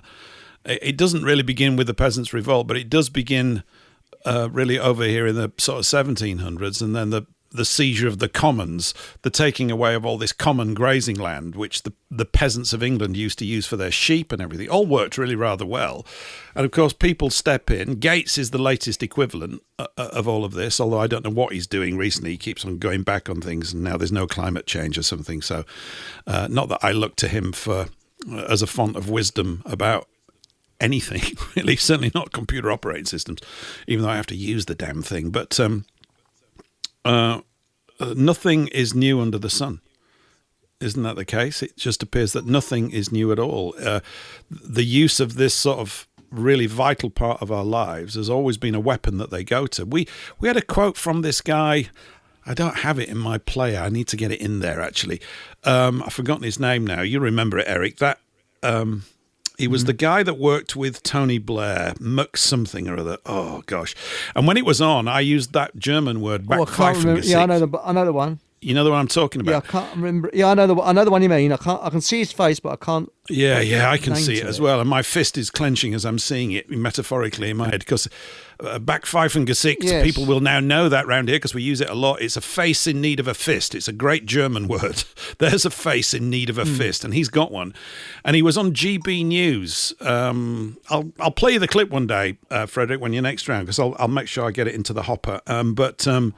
It's about a minute long, and he's talking to this guy at GB News, being interviewed, and they're talking about farmers and small farmers because they've been passing all sorts of hideous things to destroy farms. That's really what they're doing. This is what Mark's talking about. And one of them is an escalation of inheritance tax, or making it applicable to farms that were not within the sites of the inheritance tax. And it's going to destroy a lot of family farms over here. It's already beginning to do that, even though they could go and set up trusts and everything. It's going to be a step too far for many of them, particularly tenant farmers, which we have over here and stuff like this. So it's a problem. It's a real problem. In this interview, anyway, he says to the interviewer, he said, we don't need these small farmers. That was the first clenching of my fist. You just go, what? We don't need. He said, we should do to these farmers he says, we should do to these farmers what Margaret Thatcher did to the miners. Now, if you don't know, she destroyed the mining industry, basically. There was a big fight, sort of an industrial fight here in the 80s with the Conservative government against the miners. And it was part of a process where they kind of smashed up many of what you would call masculine industries. Mining, they had a go. They destroyed the docks in the East End of London, got rid of the dockers and had a go at them. The reason they gave, and there is some truth in this, is that the unions for these places were being headed up by Marxists, which they were, right? They were. And they got too much power, got too big for the boots. But no doubt there's even a plan before that. Let's get those Marxists, and then we've got a reason, then we can do it, and we destroy the community base for many of these people. And I don't know, who were we talking to? Was this on a show recently? I grew up near a place called Selby. There's a massive coal field there. And in fact, this coal field still exists to this day. It's enormous. It's absolutely colossal. The coal in Wales would keep this nation going for 400 years, although we can't burn coal anymore. No, but the Chinese can. So that's okay. But there's another field in Selby that's just as big. Goes right out into the North Sea. It's absolutely massive, this thing, and it would keep us going for another 400. So, all of this blather that we get about the energy thing, they're all covers, effectively, it seems to me, or a common thread, is always to suppress the welfare of the peasants in some way, or to keep them in a condition of reliance and therefore controllability on their masters. This attitude, that was prevalent in England back in the time of the Peasants' Revolt has never really gone away. It's morphed, it's shifted, it's changed its clothing, it looks nicer, it gets a better coverage on the news, but the core attitude is that there's absolutely a separation between them and us. I'm quite glad of it, frankly. I'm glad I'm not one of them. They're probably very glad that they're not one of us. It's just that, they don't behave very well, do they? That's my take on it. No. They don't behave very well towards us at all. And this guy, as I said, the interviewer, the GB interviewer literally said something like, this has just gone very weird. I mean, he looked absolutely appalled at what this guy had said, rightly so. This has gone very weird. What's the point of talking to you? You're a maniac. And he is. And you've mentioned here, Eric, several times, these city dwellers have got a completely disconnected view of life. Right. And we're kind of half and half, aren't we? I've still got a sense of the land because I grew up next to a lot of farmland. And by next, I mean 30 yards away from my house. And I used to run through cows and run through cow pats and everything. And I had a lot of fun as a kid during those wild and free days in the late 60s and right through to the mid 70s, where I was just let loose and could just go anywhere I liked and go catching newts with a net and just be out all day and avoiding cows and getting chased by them. And it's all very exciting stuff. So I have a sense of the farm. Who was the farmer? Farmer Chapman. Don't go up there. Chapman will shoot you. That was the He had a shotgun, you'd hear him. That's what we thought, we thought, dug up there, we got playing the hay barn, and it was so exciting because we thought we were getting, he's coming, We'd all be hiding in all these hay bales and stuff. It's absolutely brilliant fun. And so I feel kind of half and half. I've got a sense of the country. It was up my nostrils for most of my youth as I rode my bike round Yorkshire. Wow, some very, what did my mum say? That'll give you an appetite for your tea. It bloody did. I tell you, it really gets up, So I've got a sense of that. I'm not a complete city dweller, but I've spent so long in cities since the mid-'80s that there's that aspect as well. They are entirely city dwellers and are totally cut off from us.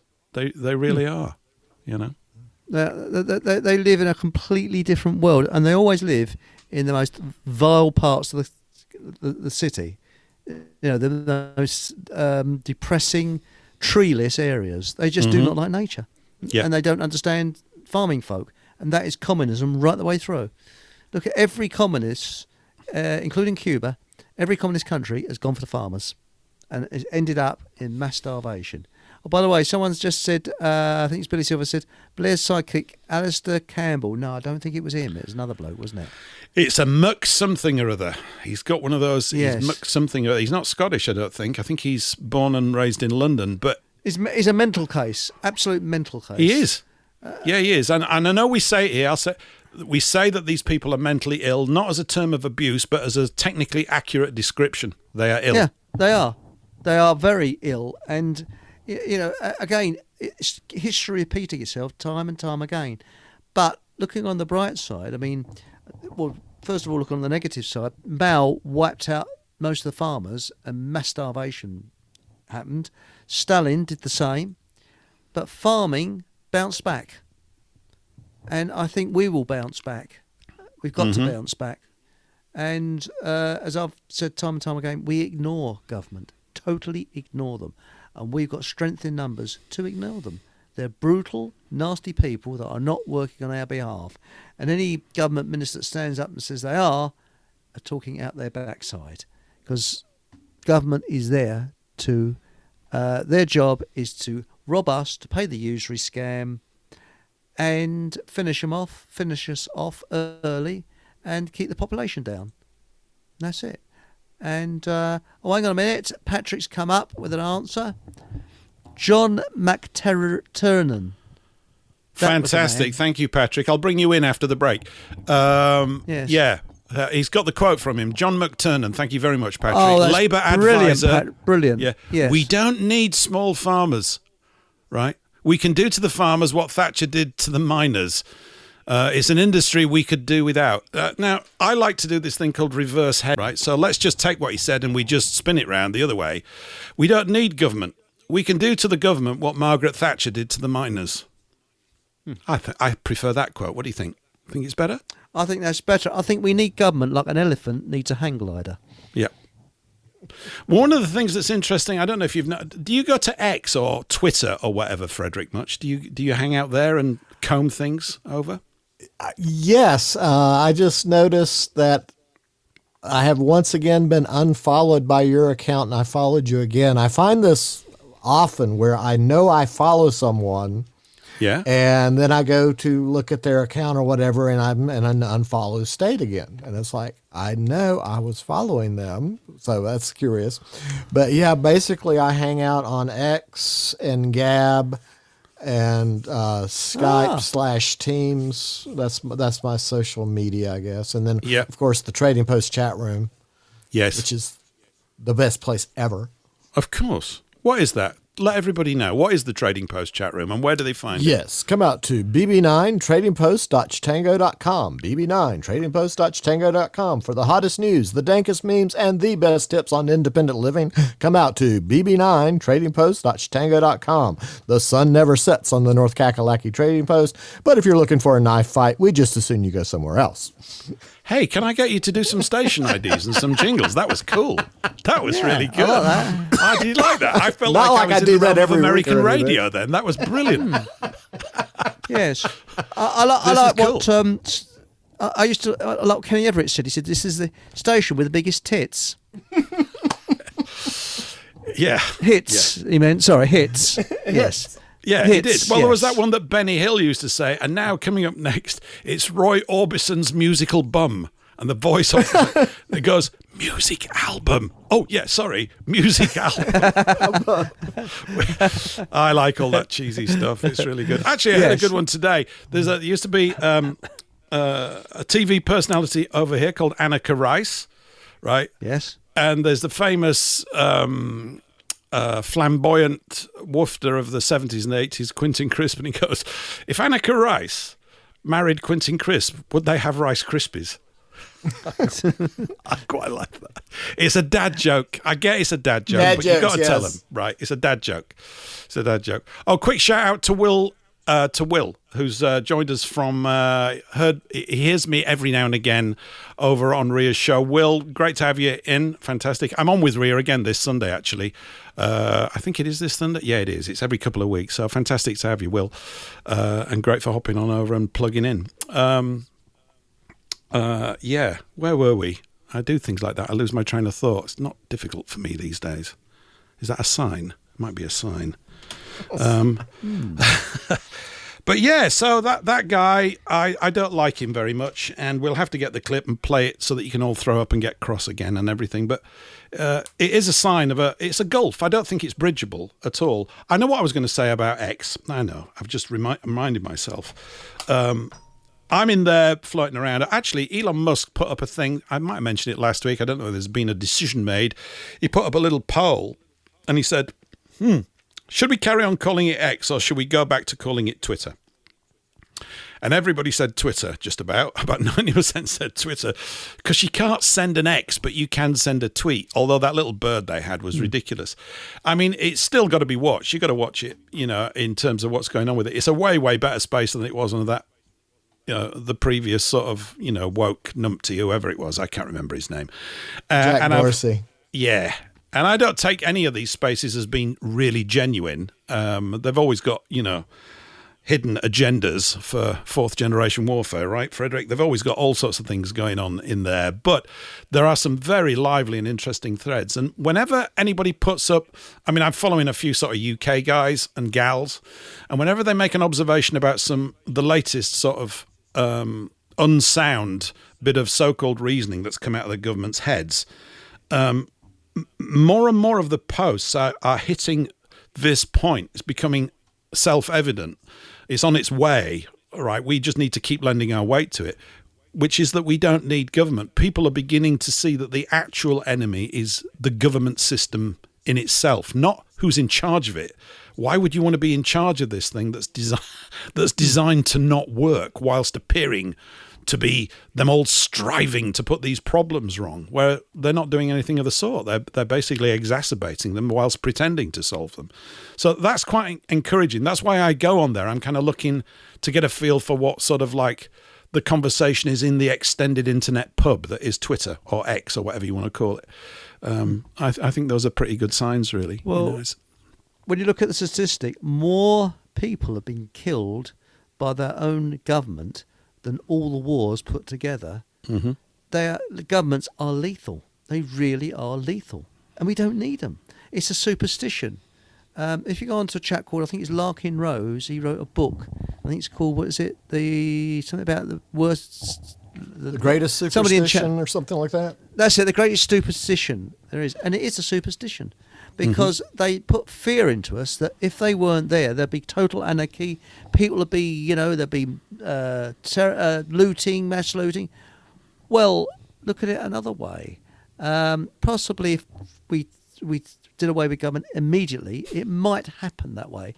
But then when you look at places that don't have a government, islands, when the Berlin Wall came down, Poland didn't have a government for a couple of years. A lot of Polish people reckon that's the best time to be alive. People were starting businesses. Things were starting to work. It was like being released without having a stinking government over you. Mm-hmm. So, what use is government? It isn't any use at all. It is a superstition. So, I don't vote. What's the point? Yeah, because you're really voting for your slave owner. I think I'm encouraged by the response from people with regard to what you've just said and things like that. Because if you were saying things like that 10 years ago, and I was, and you were, and other people that we know around here were, right? Yeah. Saying this thing, or even 15 years, or 20, it's just too long. I get worried when I start thinking about the amount of years of all this stuff. But you wouldn't get much response. There was literally, it was almost like you'd said a negative thing, like you're mad. Literally, it would be mainly that. Now it's not mainly that. Now there are still people that think that, but there's more people quietly nodding. That's my experience. Maybe I'm projecting, so let me project away because it encourages me. That's what I think. You can begin to see it. People are getting that no matter which avenue they turn to, they're just meeting with the same results, which is lying, basically. Yeah, but why? Lying. But what is there? What is there? To me, they have two main jobs. The first job is to rob us to pay the illegal usury scam. Mm-hmm. That's the first thing. And no politician will mention the usury scam because they know if they do, they'll end up in a wooden overcoat. And they have done. That's what World War II was about, the usury scam. So it's a taboo. It's the elephant in the room that everybody ignores. And most people, if you go up to people and you say, do you know what usury is? The vast majority of people wouldn't have a foggiest idea what it is. Oh, I liked the word foggiest there. I thought you were going to say something else. Yes. Well done. You stepped in well there with the mind editor. That yes, was great. Well done. Foggiest. Yes. And the other thing is they are part of a death cult. I'm positive that government is a death cult because in Canada they've got this MAID thing where they're literally killing people. And you look at the First World War, for example. Britain needn't have got involved. It's nothing to do with us. But we did. And look at the mass carnage it was. It is a death cult. And that's what they're obsessed with all the time. And that's why they keep us under stress all the time. Well, I go back to that old one, the Lord Acton's thing, power corrupts and absolute power corrupts absolutely. Yeah. And we're dealing with corrupted cultures of power. They've been around so long now in relative. If we say democracy rocked up here, 400 or 500 years ago, yippee for democracy and all that kind of nonsense. It's now a seasoned, a very advanced disease, and their entire culture is that way. And there's not a future. I've mentioned this before, but again, there isn't a future for the Earth in their mind that does not include them being in charge of it. That's all it comes down to. And anything that threatens that, they go berserk. Frederick, I'm going to assume a thing here, always dangerous, but I'm assuming you are aware of, if not possibly a fan of, you probably will be, of your great journalist from 100 years ago, H.L. Mencken. Yes. Yes. I came across a wonderful little, all his quotes are wonderful. If you don't know about Mencken, everybody, you need to look him up and just look some of his quotes up, and you might even start reading some of his essays. They're obviously of the time, but some of them are a bit like myths because they're dealing with golden rules all the time. Mencken, if you want to spell it, Mencken. How about this one? I love this. The truth, he writes, indeed, is something that mankind, for some mysterious reason, instinctively dislikes. Every man who tries to tell it is unpopular. Hello, everyone. And even when, by the sheer strength of his case, he prevails, he is put down as a scoundrel. So I want you all to know here, you're all scoundrels, and that includes you listeners, because I'm making another assumption, that you're keen on the truth. So if you're keen on the truth, by definition, you're going to be a scoundrel. I think that's pretty accurate, really. I quite like that one. It cheered me up the other day when I found it. We're in good company. Yeah, we're in excellent company. Scoundrels like fellow scoundrels. It's a lovely word, isn't it? I don't know. Although I read it today in Nesta Webster's book on the French Revolution. Actually, when I started this show 2 years ago, or whatever it was, I was reading the French Revolution and I just stopped at page 300. It's a 500-page book. I just picked it up a couple of days ago and got back into it. It's nasty. It's nasty. That French Revolution, I've always said, there's something makes me shudder about it. They're all bad. Terrible things take place in these conflicts, but good grief, this is just some of the things. It's not good. People behaving very, very badly toward one another. Through lies, of course. Through lies. Can I ask a question? You can.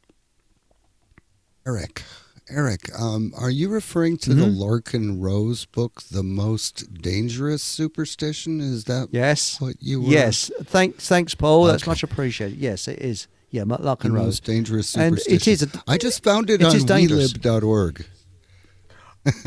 Oh, but we don't need them. We really don't need them. And you look at islands. People that live on islands. Pitcairn Island, for example. All right, there was a bit of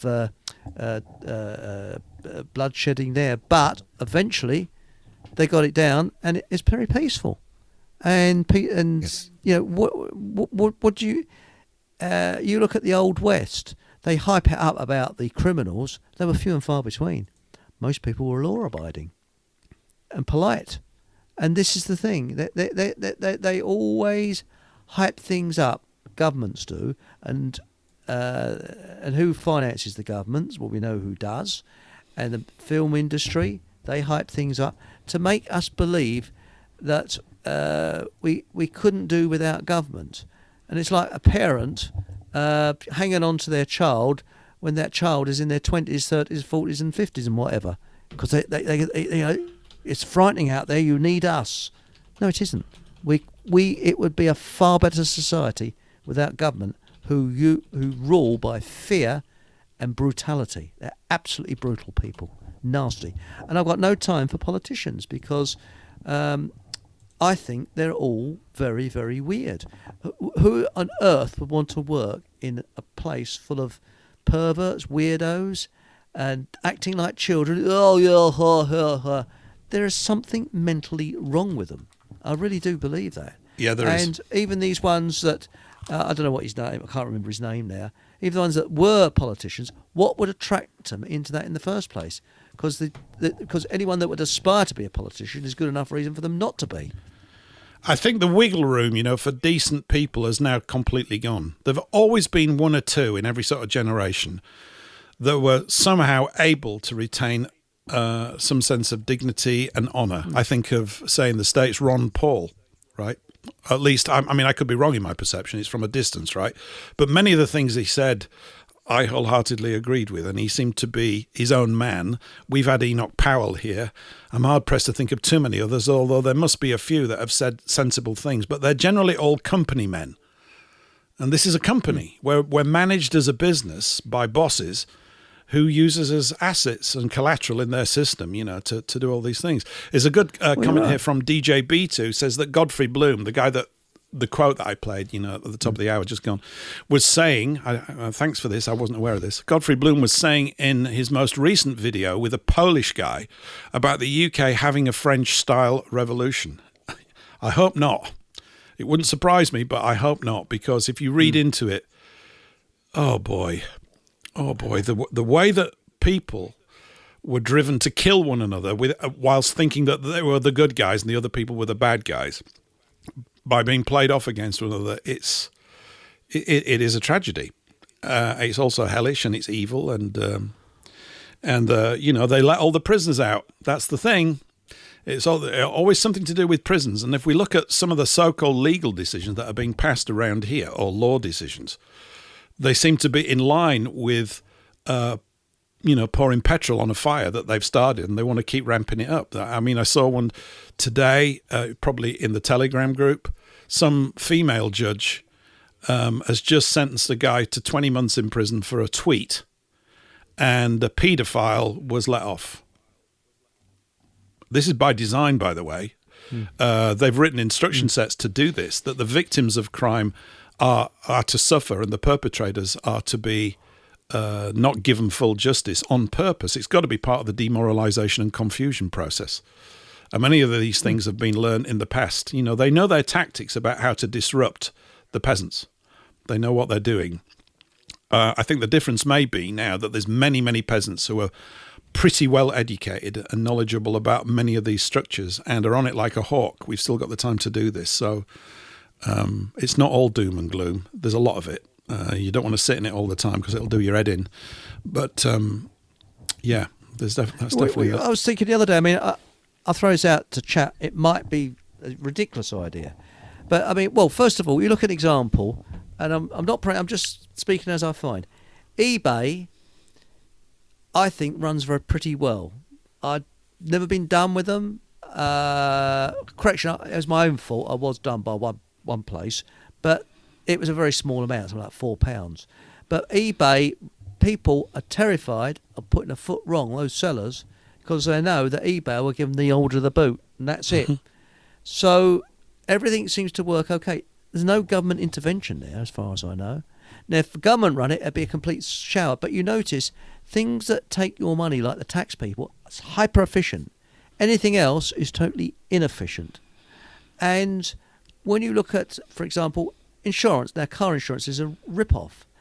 But if we had a situation where, now it sounds very weird what I'm about to say, you didn't really have to, you could have insurance if you want to have insurance, and insurance companies were responsible for the repair and maintenance of the roads. So if the M1, an insurance company was responsible for that, and it was potholes, it was crappy, people say, well, I'm not going to buy my insurance from them, I'm going to someone else. And you can have a plate on your car that shows what insurance company you're with. So that people without those plates, well, you've got to be a bit careful of them because they're not insured. Just a thought. Just a thought. But the trouble is, you can absolutely bet that the sand and salt trucks would be out there lickety-split if the insurance companies controlled the roads. Yes, that's interesting. Yes, they probably would. Good point. It always gets corrupted. But look at this country. I mean, the roads are full of bloody potholes. They're a terrible state. We have to have our cars tested every year. Why don't they have an MOT test for the bleeding roads? They'd all fail it, I think. And I don't know if this is happening in the States. They're coning off parts of roads now to create a traffic jam, and there's no work being done. Is that happening in the States, Paul? You still there, mate? He's gone. Our American Paul? Oh, he might have gone. Frederick, Yes. what do you Oh, think?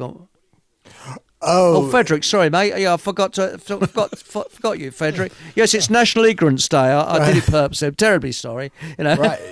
We have a horrible infrastructure problems. It varies greatly from state to state, but it's like you said, where they'll just cone off a bridge because, well, they came in and condemned that lane, but we're not going to be able to fix it anytime soon because it's, election season, budget season, whatever.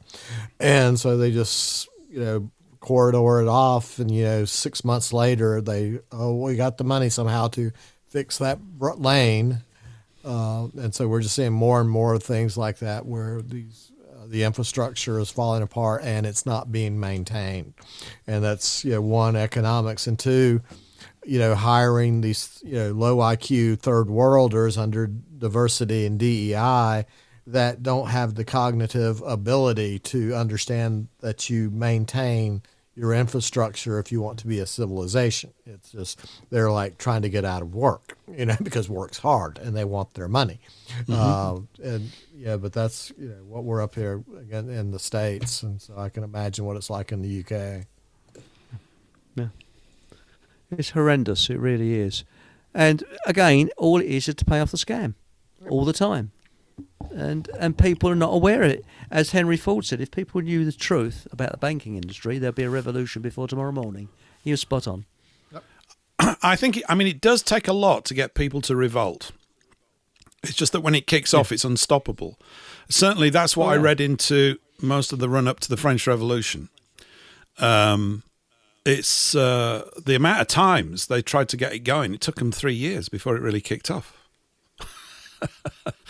And they were plotting terribly. It's just that there's a whole backstory to it yet. There's a big chunk of information that I'm aware of that I don't know the details of that I need to dive into. I think I mentioned it before. It's to do with land ownership. Again, right, do with land ownership. The peasants were basically told this story, the food was running out and stuff, that it was all because of the filching and the spendthriftiness of the aristocracy and the king. This is a lie. That's not what happened at all. What was occurring was that there was a tax on the land. Everybody knows about tax, right? There's a tax on the land, and the gathering of those taxes was put out to agencies people could apply and get an agency to become the tax collector for a region, a province, or whatever they've got in France, right? Whatever the name is. And so they had to get a certain amount of tax in every year, which they did. What people didn't know is that they were overcharging the peasants at source and skimming it off the top as the middleman. And they made immense fortunes. This is in the 1780s, immense fortunes. And as it came to sort of denouement time, they basically turned around and said, it's the king's taking all the money, we're paying him and everything. And they were right in the middle of it. And this is part of this, anything new under the sunness? No, we're in a similar trap. It's more subtle, but it's exactly the same. They're at both ends of the deal, and we're in the middle paying, protection money for a problem that wouldn't exist if the protection agency didn't exist. We don't need it. Okay, government, you're protecting us. This is why you plunged us into 2 world wars in the last century. Got it. Yeah, that really protected us. That protected all those blokes that died on all sides. Yeah, that helped. Oh, I see what we're doing. Meanwhile, the city of London sits there, getting bloated all the time. There's nothing new with that. Anyway, we're at the end of the hour, and I've got to sign off here on WBN, so we'll be back same time next week. Thanks for joining us. We're carrying on Rumble and YouTube and elsewhere. Go to paulenglishlive.com if you want to carry on listening to us for the next hour. We're here with our guest, Frederick Blackburn. We're going to talk about, I hope, in part, cowboys and Indians. In the meantime, we're going to play out with a song here. This is called Country Boogie Woogie Country Girl. Boogie Woogie Country Girl. We're talking about country and land and everything. There's a bit of rock and roll piano for you. We're going to do this. We'll be back after this.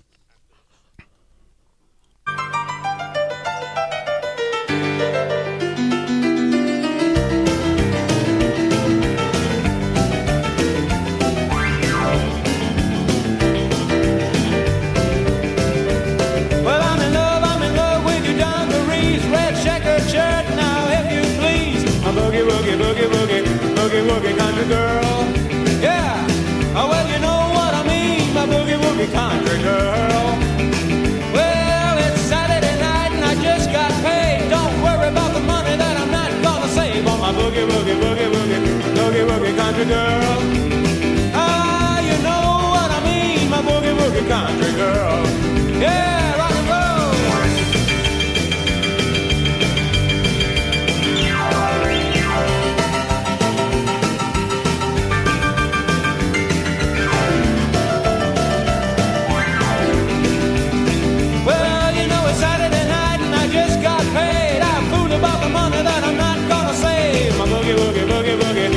Boogie country girl. Well, you know what I mean, my boogie woogie country girl. Boogie woogie now.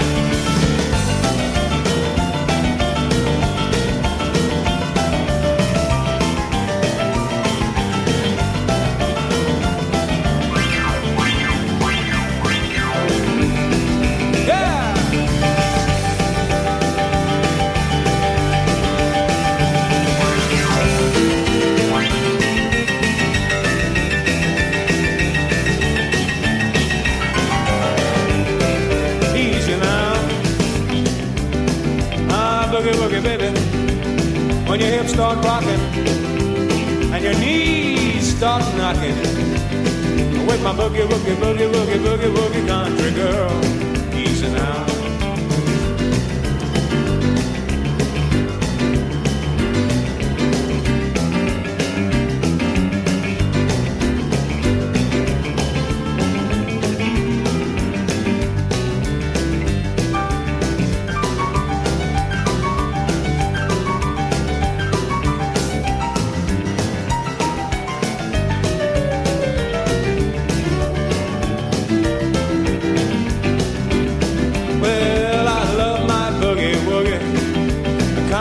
Western boogie, a 50s rock and roll boogie, a good old blues boogie woogie. You know what I mean with my boogie woogie country girl. Let's go one time. She's my boogie woogie boogie boogie boogie woogie country girl. Yeah, she's my boogie woogie boogie boogie boogie woogie country girl. Well, you know what I mean, my boogie woogie country girl.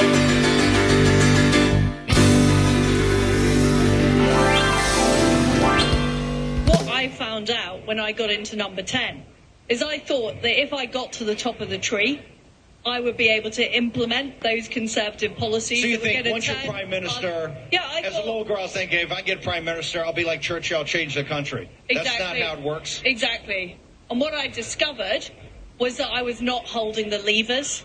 The levers were held by the Bank of England, by the Office of Budget Responsibility. They weren't held by the Prime Minister or the Chancellor. And I think that's a massive, hold on. That's a massive problem. Hang on. You're saying the central bank, the Bank of England, is one of the things that controls it. Are you a conspiracy theory person? You almost sound like Worm. You're MAGA. What I'm saying, Steve, is that if the Bank of England governor can't be sacked and the Prime Minister can be sacked, then the Bank of England governor is going to have more power than the Prime Minister. And that is a problem in a democracy. Because the fact is the left have succeeded in infiltrating our campuses. And that was the first track was Mickey Muster. I think Aunt Sally was dancing away to music like that earlier this evening, according to a comment. Hi, Aunt Sally. And the second track, another great hit, was Liz Truss talking to Steve Bannon about a year and a half ago, nearly 2 years ago, actually. And I actually got hold of her book the other day and started reading it. It's very interesting.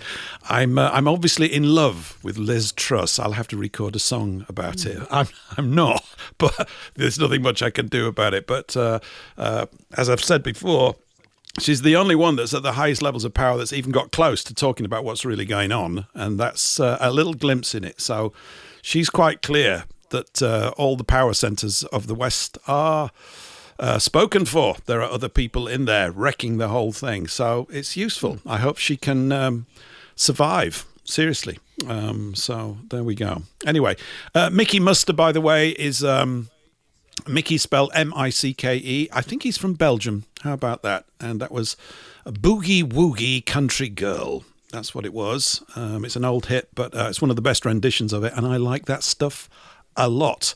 And I bet everybody who listens to that says, I wish I could play piano like that. It's the sort of piano playing everybody wants to do. Don't you think? I do. My mum did. My mum used to play the Boogie Woogie with my uncle, who was her brother. He's a comedian. And they used to go at a phenomenal speed. Incredible speed it was, yeah. And my mum couldn't read a note of music. She did it all by ear. Yeah, best. That's best. You don't need to be like Mozart. You just need to thump those keys. That's what you need to do. Yeah, absolutely. Wow, that's brilliant stuff. Frederick, I wanted to ask you, that part of America, is that where you've been your entire life? North Carolina, isn't it? Well, in full disclosure, I was actually born on a military base because my father was still serving when I was born. And so in 1962, I was born in New Mexico at Holloman Air Force Base, where he was working on the Mercury project.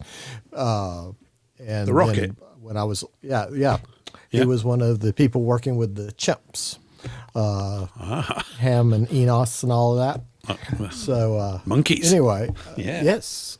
But my family line goes back to that first wave of Appalachian pioneering from places like Blackbird, England, where the British came across and really came into these mountains. And then the second wave was the Scot-Irish. And so there was that side of the family with the English side. And then, we go way, way back in these mountains. But yeah, I was always reminded, especially from my school chums, whenever I was winning an argument, it's like, well, you weren't born here.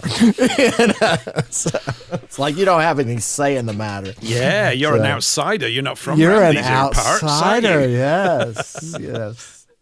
So even though I was like 6 months old or something when we moved, it's like, it doesn't count, Yep. Yeah, you're embossed with that for the rest of your life. You're a New Mexico guy. As a young man, yeah. Yeah, absolutely. I was just wondering, so the neck of the woods where you've lived most of your life, I'm assuming, right? Was that region? I grew up here. Yeah. Yeah, once we retired from the military, we stayed put, and that was the thing. We came back to the family farm. So I got to go through, primary school, secondary school, all in one place, unlike my siblings who were in a different school every year because they were moving all over the country, all over the world, actually. And so I got that stationary, and then left to go to university, and then got the job. But that was based out of central North Carolina in the Raleigh, Durham, Chapel Hill area. And the Research Triangle Park was the name of that area where I was working at places like RTI and IBM and NetEdge, and did a lot of work with Cisco people. I never worked for Cisco, but I did a lot of training for them. And then the infamous Global Knowledge, which was where I was working when I found all those hate facts about what the NSA and all the telcos and ISPs were doing before 9/11. Yeah. And I was playing politics. Speaking of politics, I was actually one of those people that thought I could, make a change if I could get elected and move inside. And so at that time, in the 90s, I had got heavily involved in North Carolina politics and was running for office when 9/11 happened, and came out for 9/11 Truth first year in 2002 on that first anniversary, and not a good platform to run on. No. I was blowing the whistle on the NSA and not coming out for 9/11 Truth and pointing the finger at our special friend, and it did not go over well with North Carolina voters. I was ahead of the curve, I was there, too soon, I guess. I was that your area anyway. Was it at all involved? We don't have to stick on this for a long time, but I just wondered the Indian Wars when the West was being taken. You're not really in the West, are you? No, and that was funny when you said the Cowboys and Indians. It's like, well, you mean like what's going on in Texas now with those Indians or the other Indians? Well, we can talk about those both, if Indians you just like. put up an.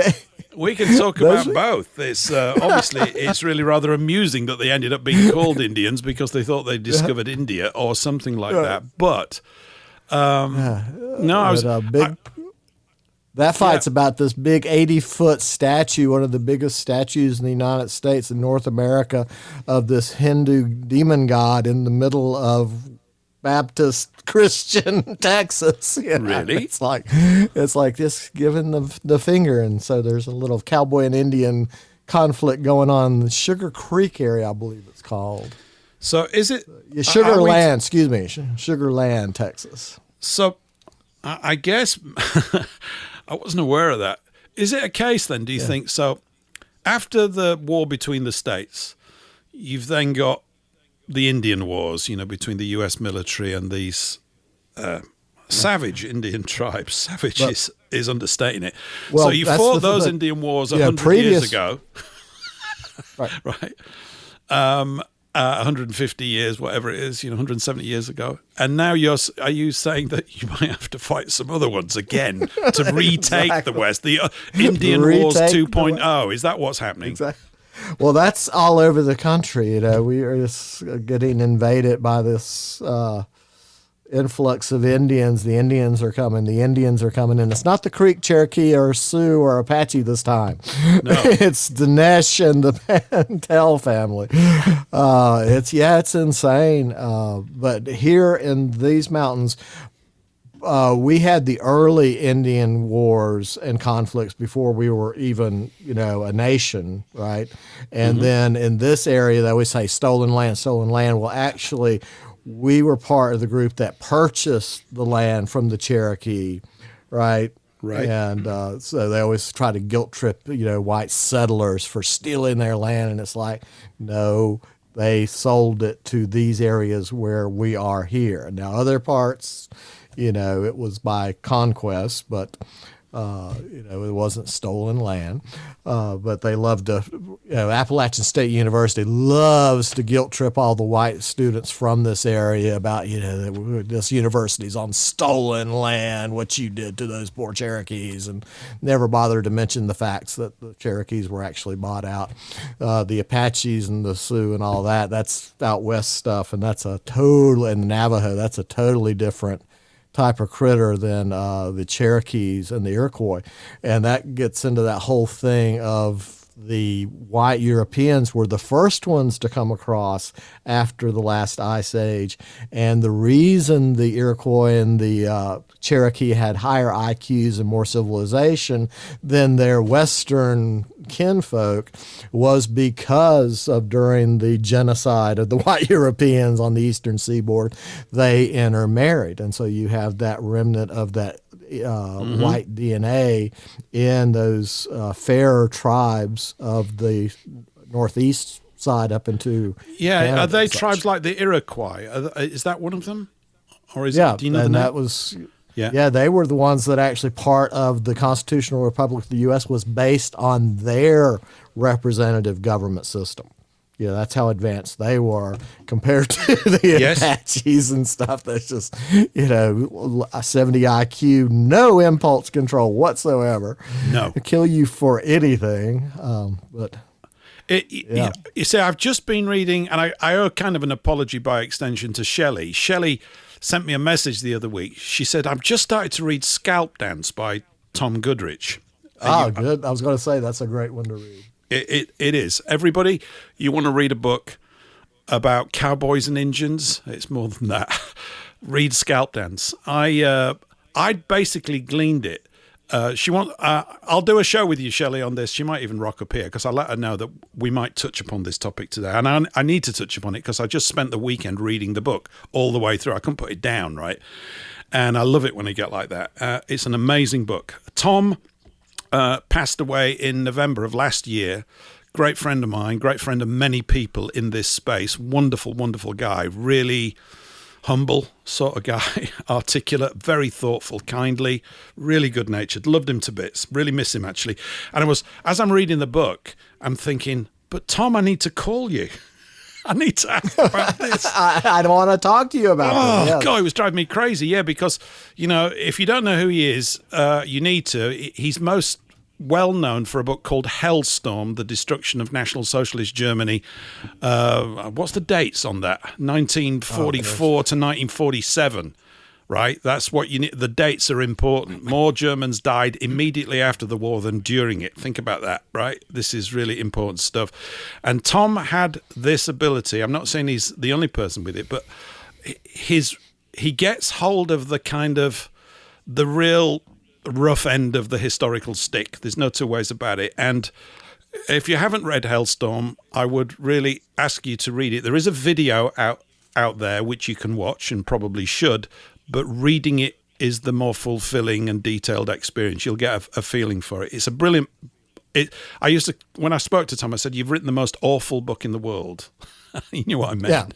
It's the most terrible, awful book, Tom, and and it is, but it has to be told. And he had the ability to tell these things in sort of a plain language that because of it. Because he didn't dress it up, it really is extremely impactful. And anyway, he wrote many books. I won't list all of them, but Hellstorm's worth bigging up here. And we might do a show. I've got there's an English guy over here that's Jeff. I think it's Jeff that I've just contacted recently. I'm going to try and get him on the show, maybe during the course of December. He's closely involved in a thing called Armreg, which is a publisher, publishes material about certain events in World War II that we're not allowed to question. Let's just leave it there, right? I'm going to have to be quite deft if we do a show on that. Yeah, I want to talk about these things every now and again. I'm just aware of the climate that we have over here. It's absolutely ridiculous, but never mind. There's still many other things to talk about. But his most successful book was Scalp Dance, which he doesn't have the copyright to. It's with the publisher. Because I remember talking to him. I'd done the audiobook for Hellstorm, and he said, "You could do the audiobook for Scalp Dance." I said, "That's a bit weird. I'm an Englishman, He said, "I don't think it would matter." I guess you're not familiar with the book, Eric. Have you heard of it? Or you've heard of it now, but you wouldn't be familiar with it, no? I've heard of it. Yes, I've heard of it. Yes, I've very much heard of it. Scalp Dance. It's because absolutely the American it is. natives they were savage. All this. They live in it, and they were all full of love and peace. That's a modern hippie invention. That is a load of old Exactly. bullshit. It is. A dream. You get the dream catchers and these shops playing all this lovely new age music, and people go, oh, like they do on the Hollywood films.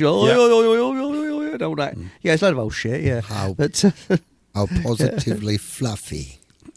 yes, It's if you read Tom's book, it will disabuse you of any notion whatsoever in that direction. It's complete guff. It's not that they weren't prone to acts of kindness from time to time, but when they put the war paint on, which was a lot, their entire culture, so even prior to the white guys arriving, they were basically capturing and skinning alive other tribes, literally.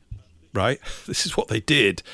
It's a degree of savagery that you can't comprehend. I mean, it must take an awful lot of effort to torture the people the way that they did. And I'm afraid the book is full of the most gruesome detail. I won't read it out because it'll be just sort of slightly, you need to read it yourself and sort of go through it. I would suggest strongly. But one of the things that struck me as I'm reading it was, my complete tiny view of that period of history. That was the first thing. You mentioned the tribes up in the east. There's no real understanding. I've never been given one, of course. I don't know what it's like for students in America. I'm assuming it's probably similar, unfortunately, of the sheer variety of tribes, of these Indian tribes spread all over the place, and their, in the main, adversarial relationship with one another. It's off the charts, really. There's something in American history, it seems to me, that needs to be told more fully. I don't know what you think about that. It sounds a bit cocky coming from an Englishman. We've got our own problems over here, but it's so coloured by the cowboy movie, which is just, it's mad. I hated Westerns when I was a kid, by the way. I couldn't stand them. It was only when we got to the spaghetti Westerns, which are, again, a romanticised variant in a different way, seen through a European lens. They're great entertainment, but they don't get the real grit of it, although the Civil War scenes in The Good, the Bad and the Ugly kind of get it across. I thought they were pretty impressive, and it's great filmmaking. So I'm not knocking it. It's a really great film for all sorts of reasons, cinematically and the crazy plot and Eli Wallach and Clint Eastwood. But white man speak with forked tongue. That's why he eat fish and chips. But I actually think Carry On Cowboy was the closest to reality, personally. I don't think Frederick would be familiar with Carry On Cowboy, and Frederick, brilliant. I'm not suggesting that you need to get familiar with it. Oh, okay. Okay, it's a spoof. It's an English spoof of Western cliches and stuff, and it's done in a particular way. But going through Tom's book, this is the thing that really struck me. I thought there's so much in that period of history in America, in the 1800s, that I don't think has been. They've barely scratched the surface of what was going on. It's amazing, and I actually felt a great. As I was reading it, I thought, actually, Tom asking me to read it would have worked, because I noted that nearly the names of all of the US troops, they were all English surnames. I could recognize them. I know where they come from, sort of, And so there's this, and I felt a stronger sense of connection with the whole thing. I know I'm not supposed to. We're distinct nations now and all that. I've got all that. And, you had the War of Independence and everything. It's 250th anniversary next year, isn't it? 2026. That's right. 250th, so we'll that'll be fun. We'll see what happens there. Maybe you could come back and invade us. I don't mind. And seriously, no one gives a fig. And but there's just so much that hasn't been told right. It strikes me. I mean, tons and tons and tons. And Tom's, the Battle of the Little Bighorn is in there, so I suppose that's the epic pivot piece from a sort of military point of view. But that's not the bit that really lasts. It's the way that the settlers are just, destroyed and preyed upon by these tribes who are just out of their minds with savagery. It is off the charts. It's absolutely, it's horrific. I don't know what words to use. I'm going to run out of adjectives. Oh, that's the thing. But like you were saying, it just completely got whitewashed. With Little Big Man and all this Hollywood hype of dances with wolves and everything else. Oh, dances with wolves! That's almost laughable. I mean, he rides in he would have been drawn, cornered. He wouldn't have survived. Right. Simple, but it's so romanticised.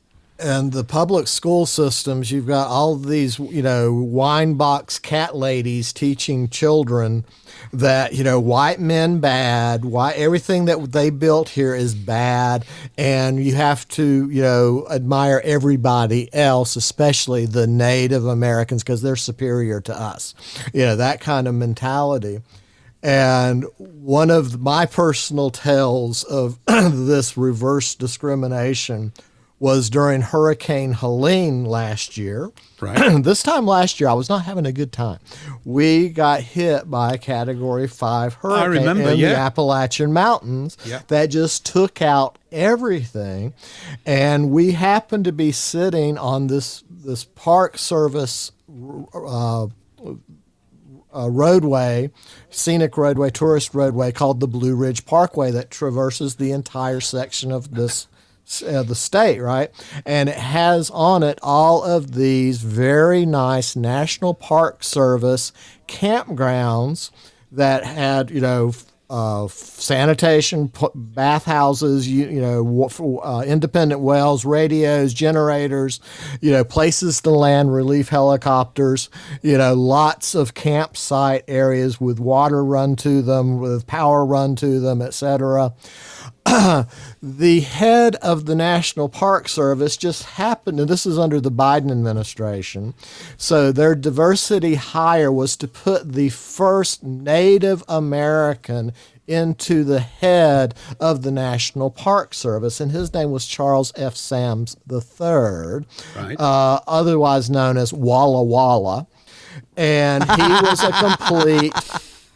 We nicknamed him Big Chief Dingleberry, the way he handled How rude everything. of you, Frederick. How yes, very rude. And basically, we were begging, let us use those park. Some of them got damaged, I concede that, but for the majority, the Parkway Road was still passable, with the exception of a few areas where it had washed out, and there were ways to get around those washouts. Right? No. And it went right through the most affected areas. We begged, we pleaded, we tried to get our local representatives to open up those parks. No. They immediately closed the parks down and issued that anybody who stepped into those national parks would be arrested and dealt with the first severity of the law. And then you find out this guy's also, Charles Sam Walla Walla was also part of all of these America First, like AIM and all of those radical, Indian organizations that are, financed by the usual suspects we can't talk about. But they're, radicalizing the, youth of these, Indians into that they are a revenge culture. They're going to take it back. And so the same organizations this guy came out of were saying on social media that Hurricane Helene was payback for what those white people did to the Cherokee. And that just started going viral everywhere, that, this was God saying, we've got to punish those Appalachian people because of what they did to the Cherokee Indians. And that actually went as a viral meme out. And all these people were talking about it. So, yes, it's good for what, happening. And that this guy, wouldn't even let us use those Park Service. This is our government property, right? This is an emergency situation. And, his answer was to shut it down and arm guards at all the entrances. Like anybody who steps in here is going to get shot, basically. Right. And, so that was my personal experience with one of these, Indian supremacists that's, just got a chip on their shoulder the size of Texas. And, any power they get is going to be to punish people like me because of the sins of the fathers, right? And, no matter what hate facts you have, like Tom Goodrich's excellent work. And if you ever get a chance, go back to those Breakfast Club show archives that he was on, especially the panel discussions. Talk about leveling people up of what the reality of the Native America, noble savages was. He was the man to do it. But this just pettiness from this guy just shows where their mindset is, and when they get power, they are going to use it against you and claim the moral high ground doing it. One thing that was nice: the second Trump took office, this guy was fired and he disappeared. I haven't heard anything out of his political career since. Yeah, but I know he made a lot of friends here in North Kakalaki. We dubbed him Big Chief Dingleberry, as I said. Yeah.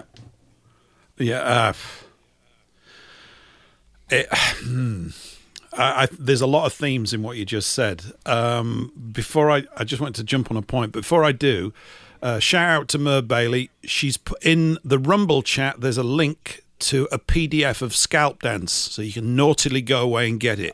I've also copied that link into the YouTube chat for listeners on YouTube. Okay, so get the PDF. I would strongly recommend it. It might not appear to be a topic that you're interested in, but the reason why the book is so good is that really the bulk of it are taken from the personal notes, diaries and anecdotes and letters of the people whose lives were destroyed, in most cases, by their engagement with the Indians and their perceptions and their ordeals, which are off the charts. And the reason why I was saying it's not told enough is that there's no perception of that intensity at all. Whereas if you ask me about say Napoleon going into Russia, and I can tell you, we can talk more about that. There's more of a sort of understanding or awareness of this colossal waste of life, irrespective of what you might think about Napoleon and the Russians and all this kind of stuff. It's huge numbers. And the numbers are not as great, but they're great enough. They're in the thousands, and it's the manner of their death and dying and the duplicity that's involved that is truly appalling. So there is definitely room for proper Westerns to be made. Will they be made? I doubt it, but they really do need to be made. They absolutely do, because it's an amazingly gripping book. That's why I couldn't put it down for 3 days. I just picked it up and couldn't stop. I was finishing reading at like 2:00 in the morning, going, can't wait to wake up in the morning and pick it up and carry on. It really is that good. That thing though that you were just saying then about them using power against you. One of the reasons why I kind of just edged into this, I might have mentioned it last week. This is another little sort of link to how your thoughts go. I must look at this. I mentioned it last week. Tucker Carlson spoke with Piers Morgan recently. And in it, I think I mentioned this last week, and this is what sort of set me off on that chain. I thought, I need to, because I'd flitted through Scalp Dance and read chapters and then put it down and stuff. I'd never sat down and gone all the way through it. I thought I need to do that. They were talking about England and what's happening here with all the new arrivals, okay? And Carlson made this observation. He said, if you look at what happened to the Red Indians, he said, and you see them today, they are a defeated people. He said, and I'm looking at England, I mentioned this, and I'm seeing a defeated people. Now, defeated's too strong for my English palate, right? Certainly a subdued people, although not as subdued as we were yesterday. The subduing, I think, is going to kick off in some way, because there's going to be, one of those reaction things that take place throughout history. You can feel it coming. But it really struck a chord with me. I just thought, there's something true in this. There's something about the overwhelmingness of what's taking place and that the people are not in control. And there's a wonderful bit, or very telling bit in the book, in Scalp Dance. I can't remember the names of the characters, but there's a US Army officer talking to an Indian guide who he'd known for a long time. They had a very good relationship. One of the things that is worth noting is that there were many Indians signed up, as it were, as guides with the US Army, because they had scores to settle with other tribes. It's never anything clean. It's not good guys and bad guys. It's always a mess, always. And they were invaluable as scouts and guides because they knew the land like the back of their hand, wherever they went. So anyway, he's talking to one of them, and this old guy says to him, he said, look, I know a lot of your people and they all lie to me, but you've never lied to me. He said, right. He said, I never will lie to you, or something like that. He goes, so I hear these stories that I don't believe, and I need to ask it of you. He says, what do you want to ask me? He said, I hear that up in the north, from wherever they were, there are millions and millions of white people. Right? He said that there are towns and villages that go on as far as the eye can see.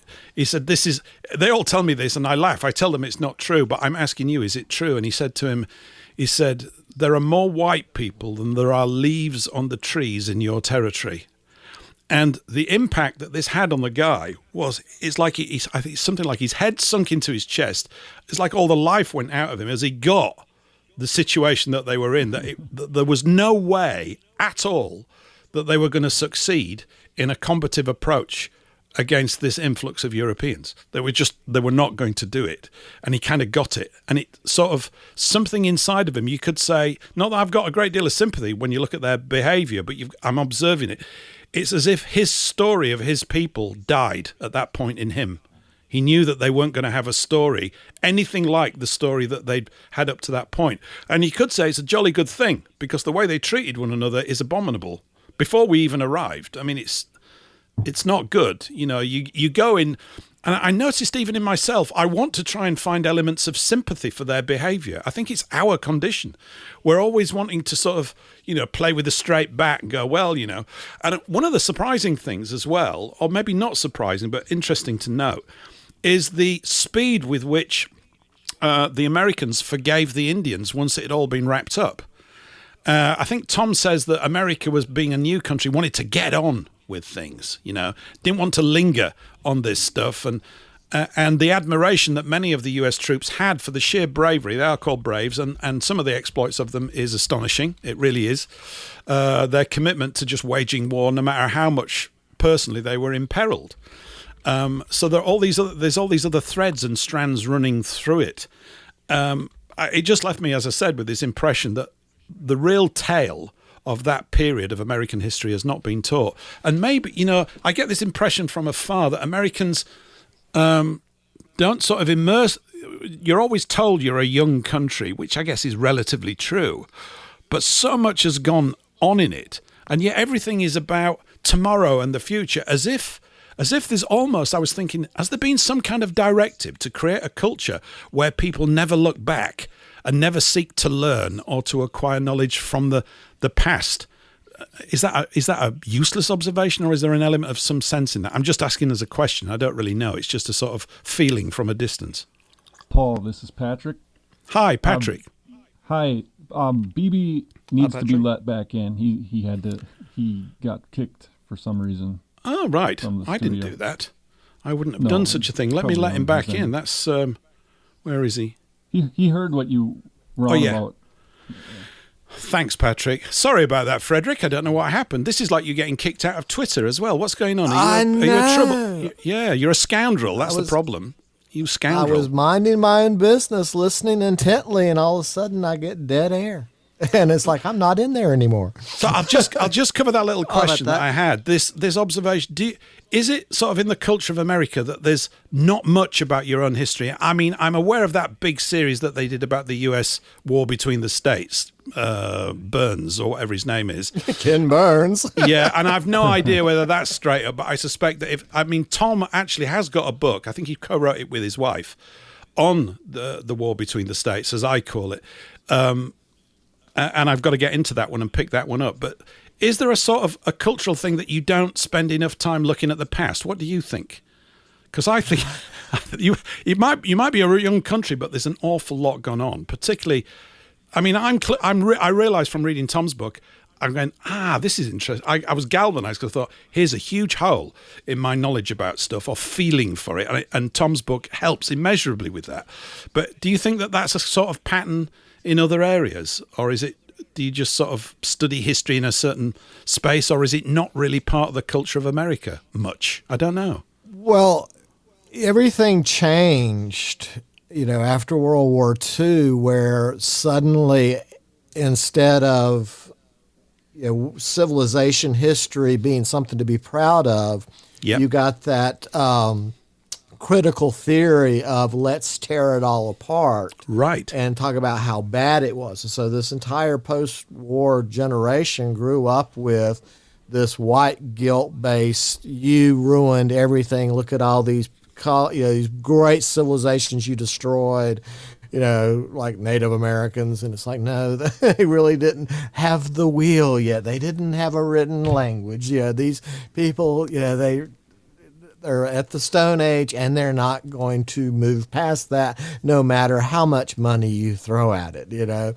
But we were given the whole white guilt thing, and one of the points I was going to make before I got kicked out was in the Boy Scouts. I was, for people that don't know, I was big into Boy Scouts. My father was big into Boy Scouts before they turned it all fake and gay, right? This was, the 50s, 60s, and 70s Boy Scouts. And even then, they created this honor society within Boy Scouts called the Order of the Arrow, and it was based around Native American culture, but it was this complete glamorization, and then it got bundled in with that white guilt thing of the 60s where they were superior to us and we're so bad and everything.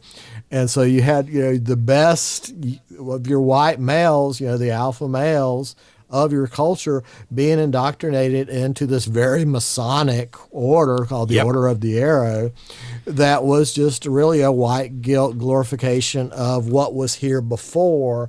And somehow, no matter what we do, it's always going to be tainted because of what we destroyed, right? That was just, that we destroyed this beautiful thing for what? What have we done that's so great? You bad people. And just that mindset.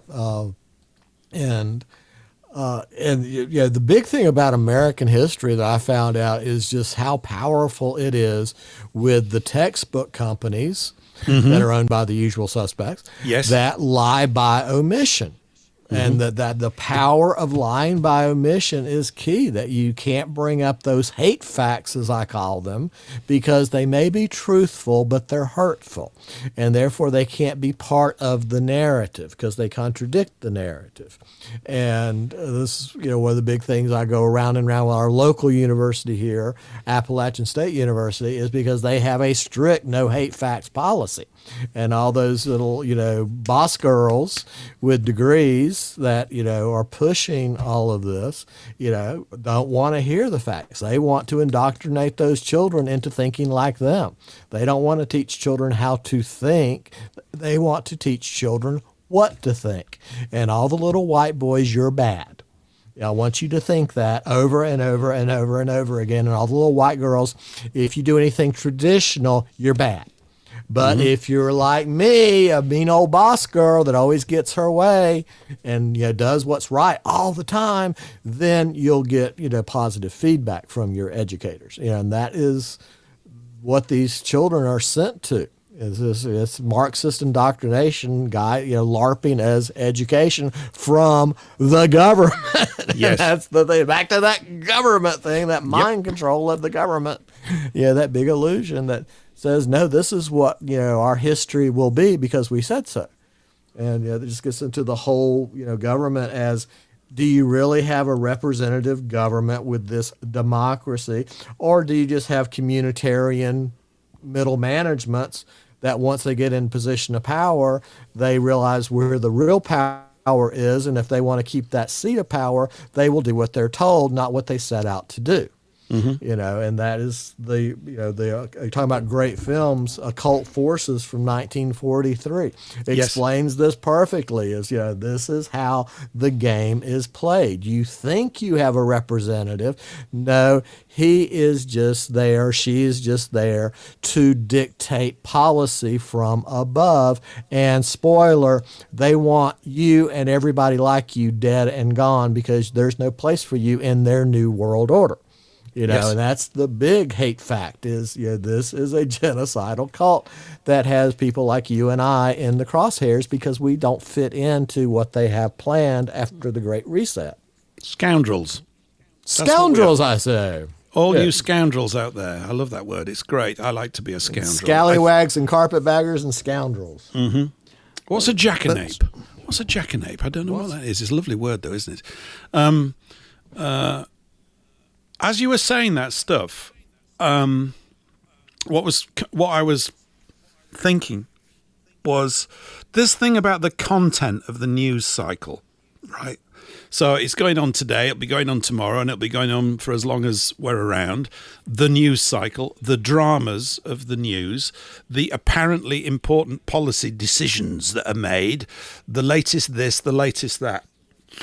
I find it extremely unattractive. I'm not interested in it.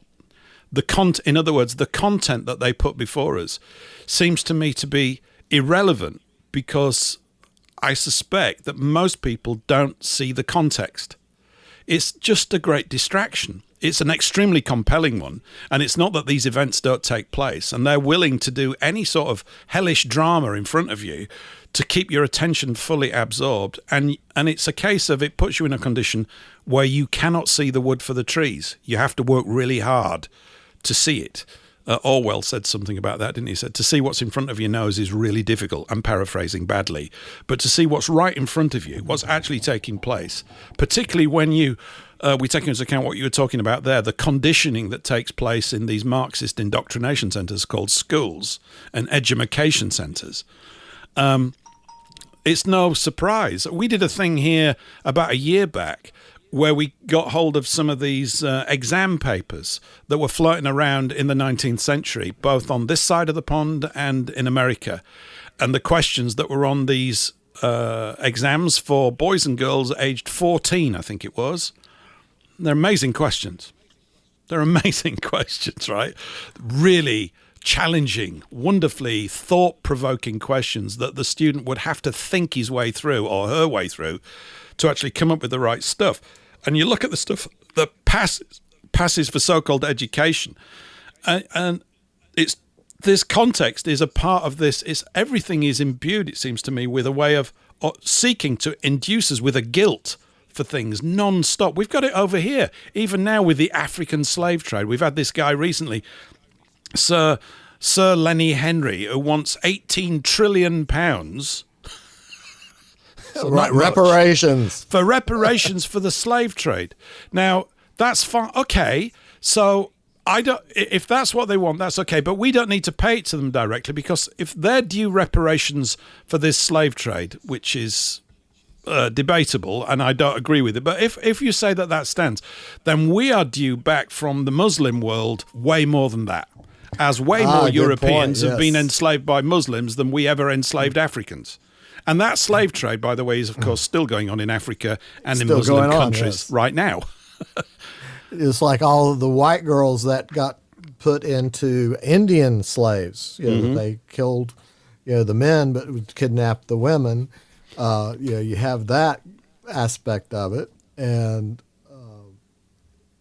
just the fact that the UK already bought out the entire slave industry, had to buy them out to end slavery, and didn't finish paying that debt off until the 1990s or something like that. Yeah, it was just 100 years of debt from the British people to buy out the slave industry, to put an end to it, and they want more. And that's the thing. They're never going to have enough. It's always, we want more. You owe us something. It's not fair.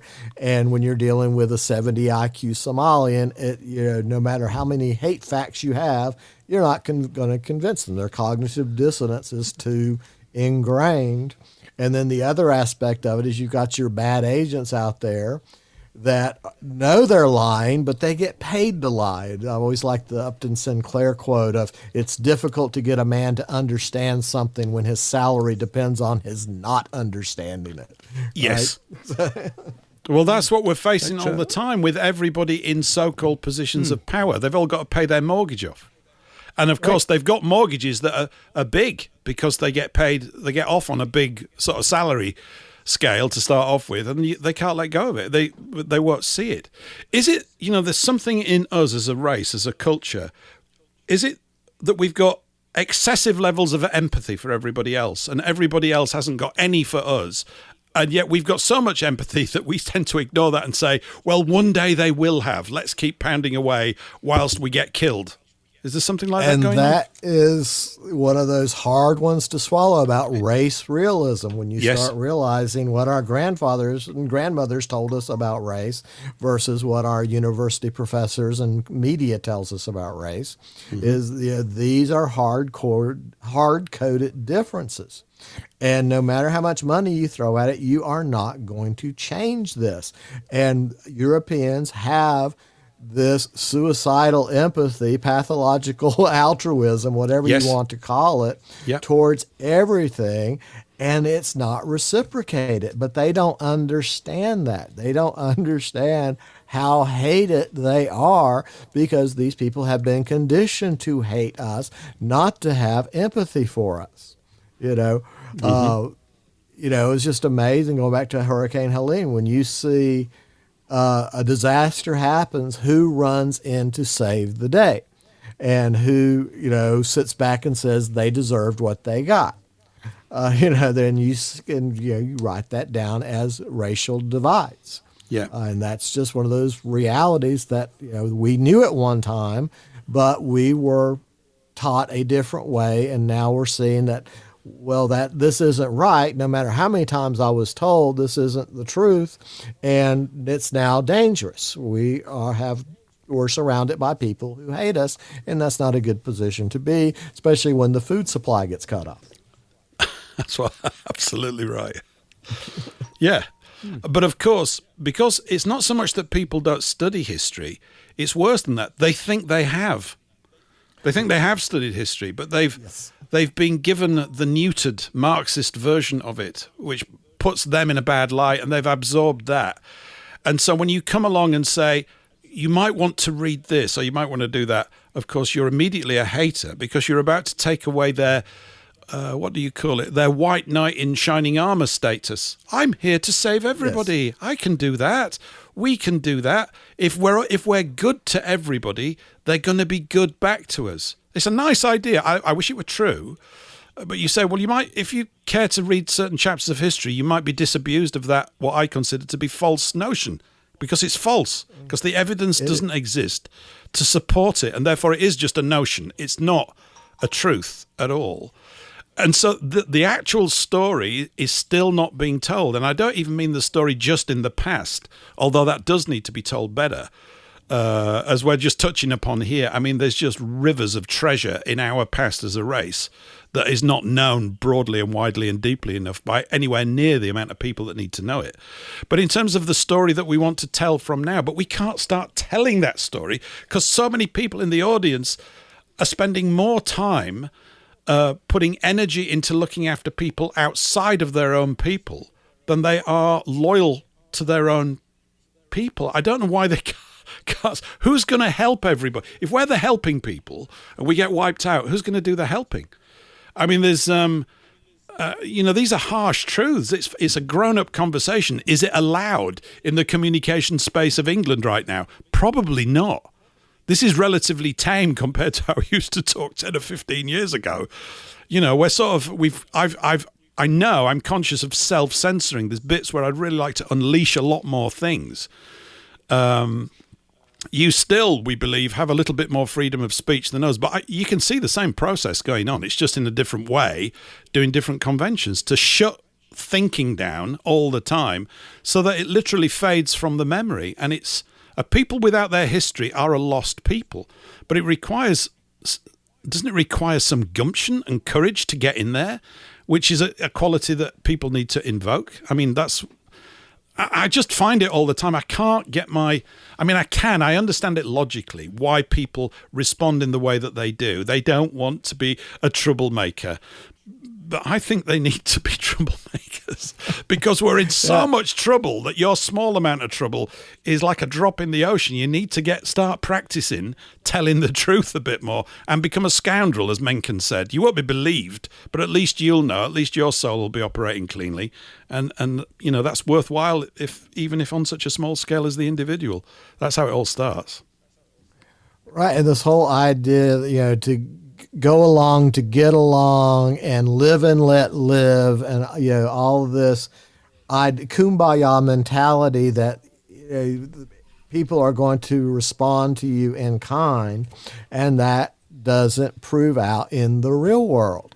And when you refuse to look at the evidence of it not playing out, then you get into that pathological altruism of, how conditioned are you? How afraid are you to be called a racist or an anti-Semite or a bigot or all those other Pavlovian control words? Because those are magic spells that they throw at you to make you get back into line, like the Freemason Masonic line, get back in line. They throw the magic spells at you to, basically, you better stop that line of thought or you will be punished, and that by the government, the authority figure, so this is where we are.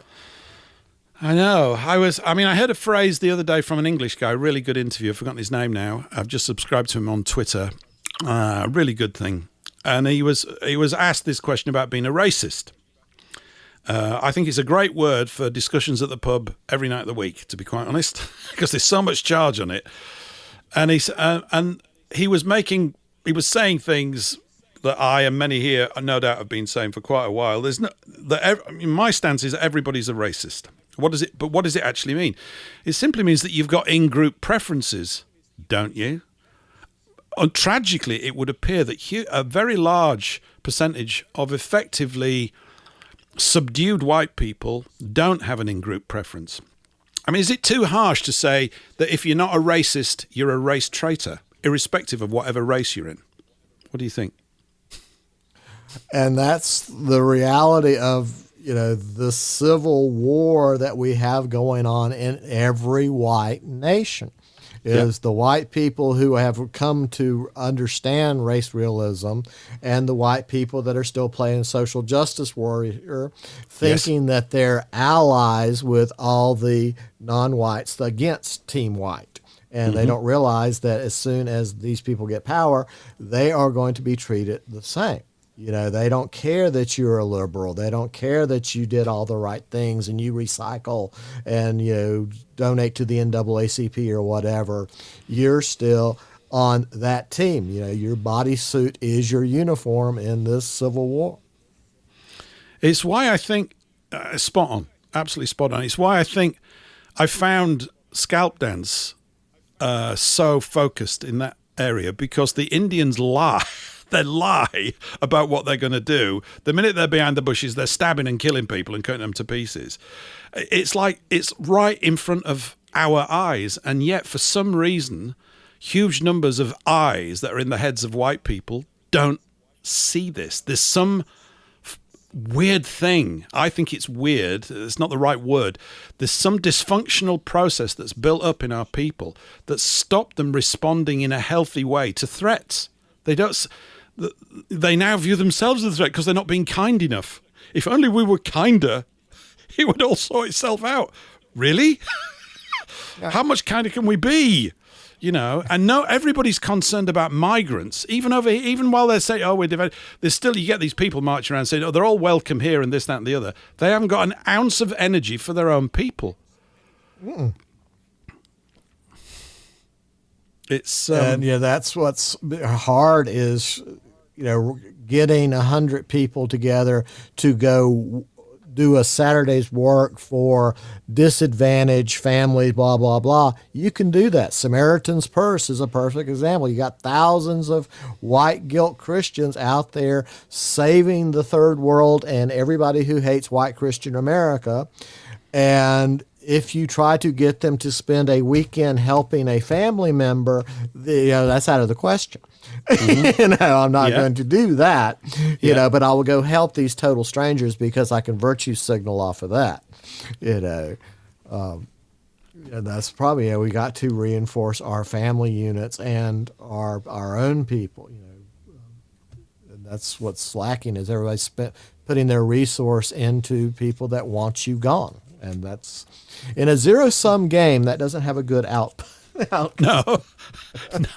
No, I agree with you on that. I think that's relatively straightforward. It's how to bring more people to at least sit in the back of the hall of a conversation like this. And we're being very genial, I would suggest. We could be more volatile about the way we express these things, and I'm glad that we're not doing that for all sorts of reasons. I've been on my best behavior today. You're doing very well. We're very, very pleased.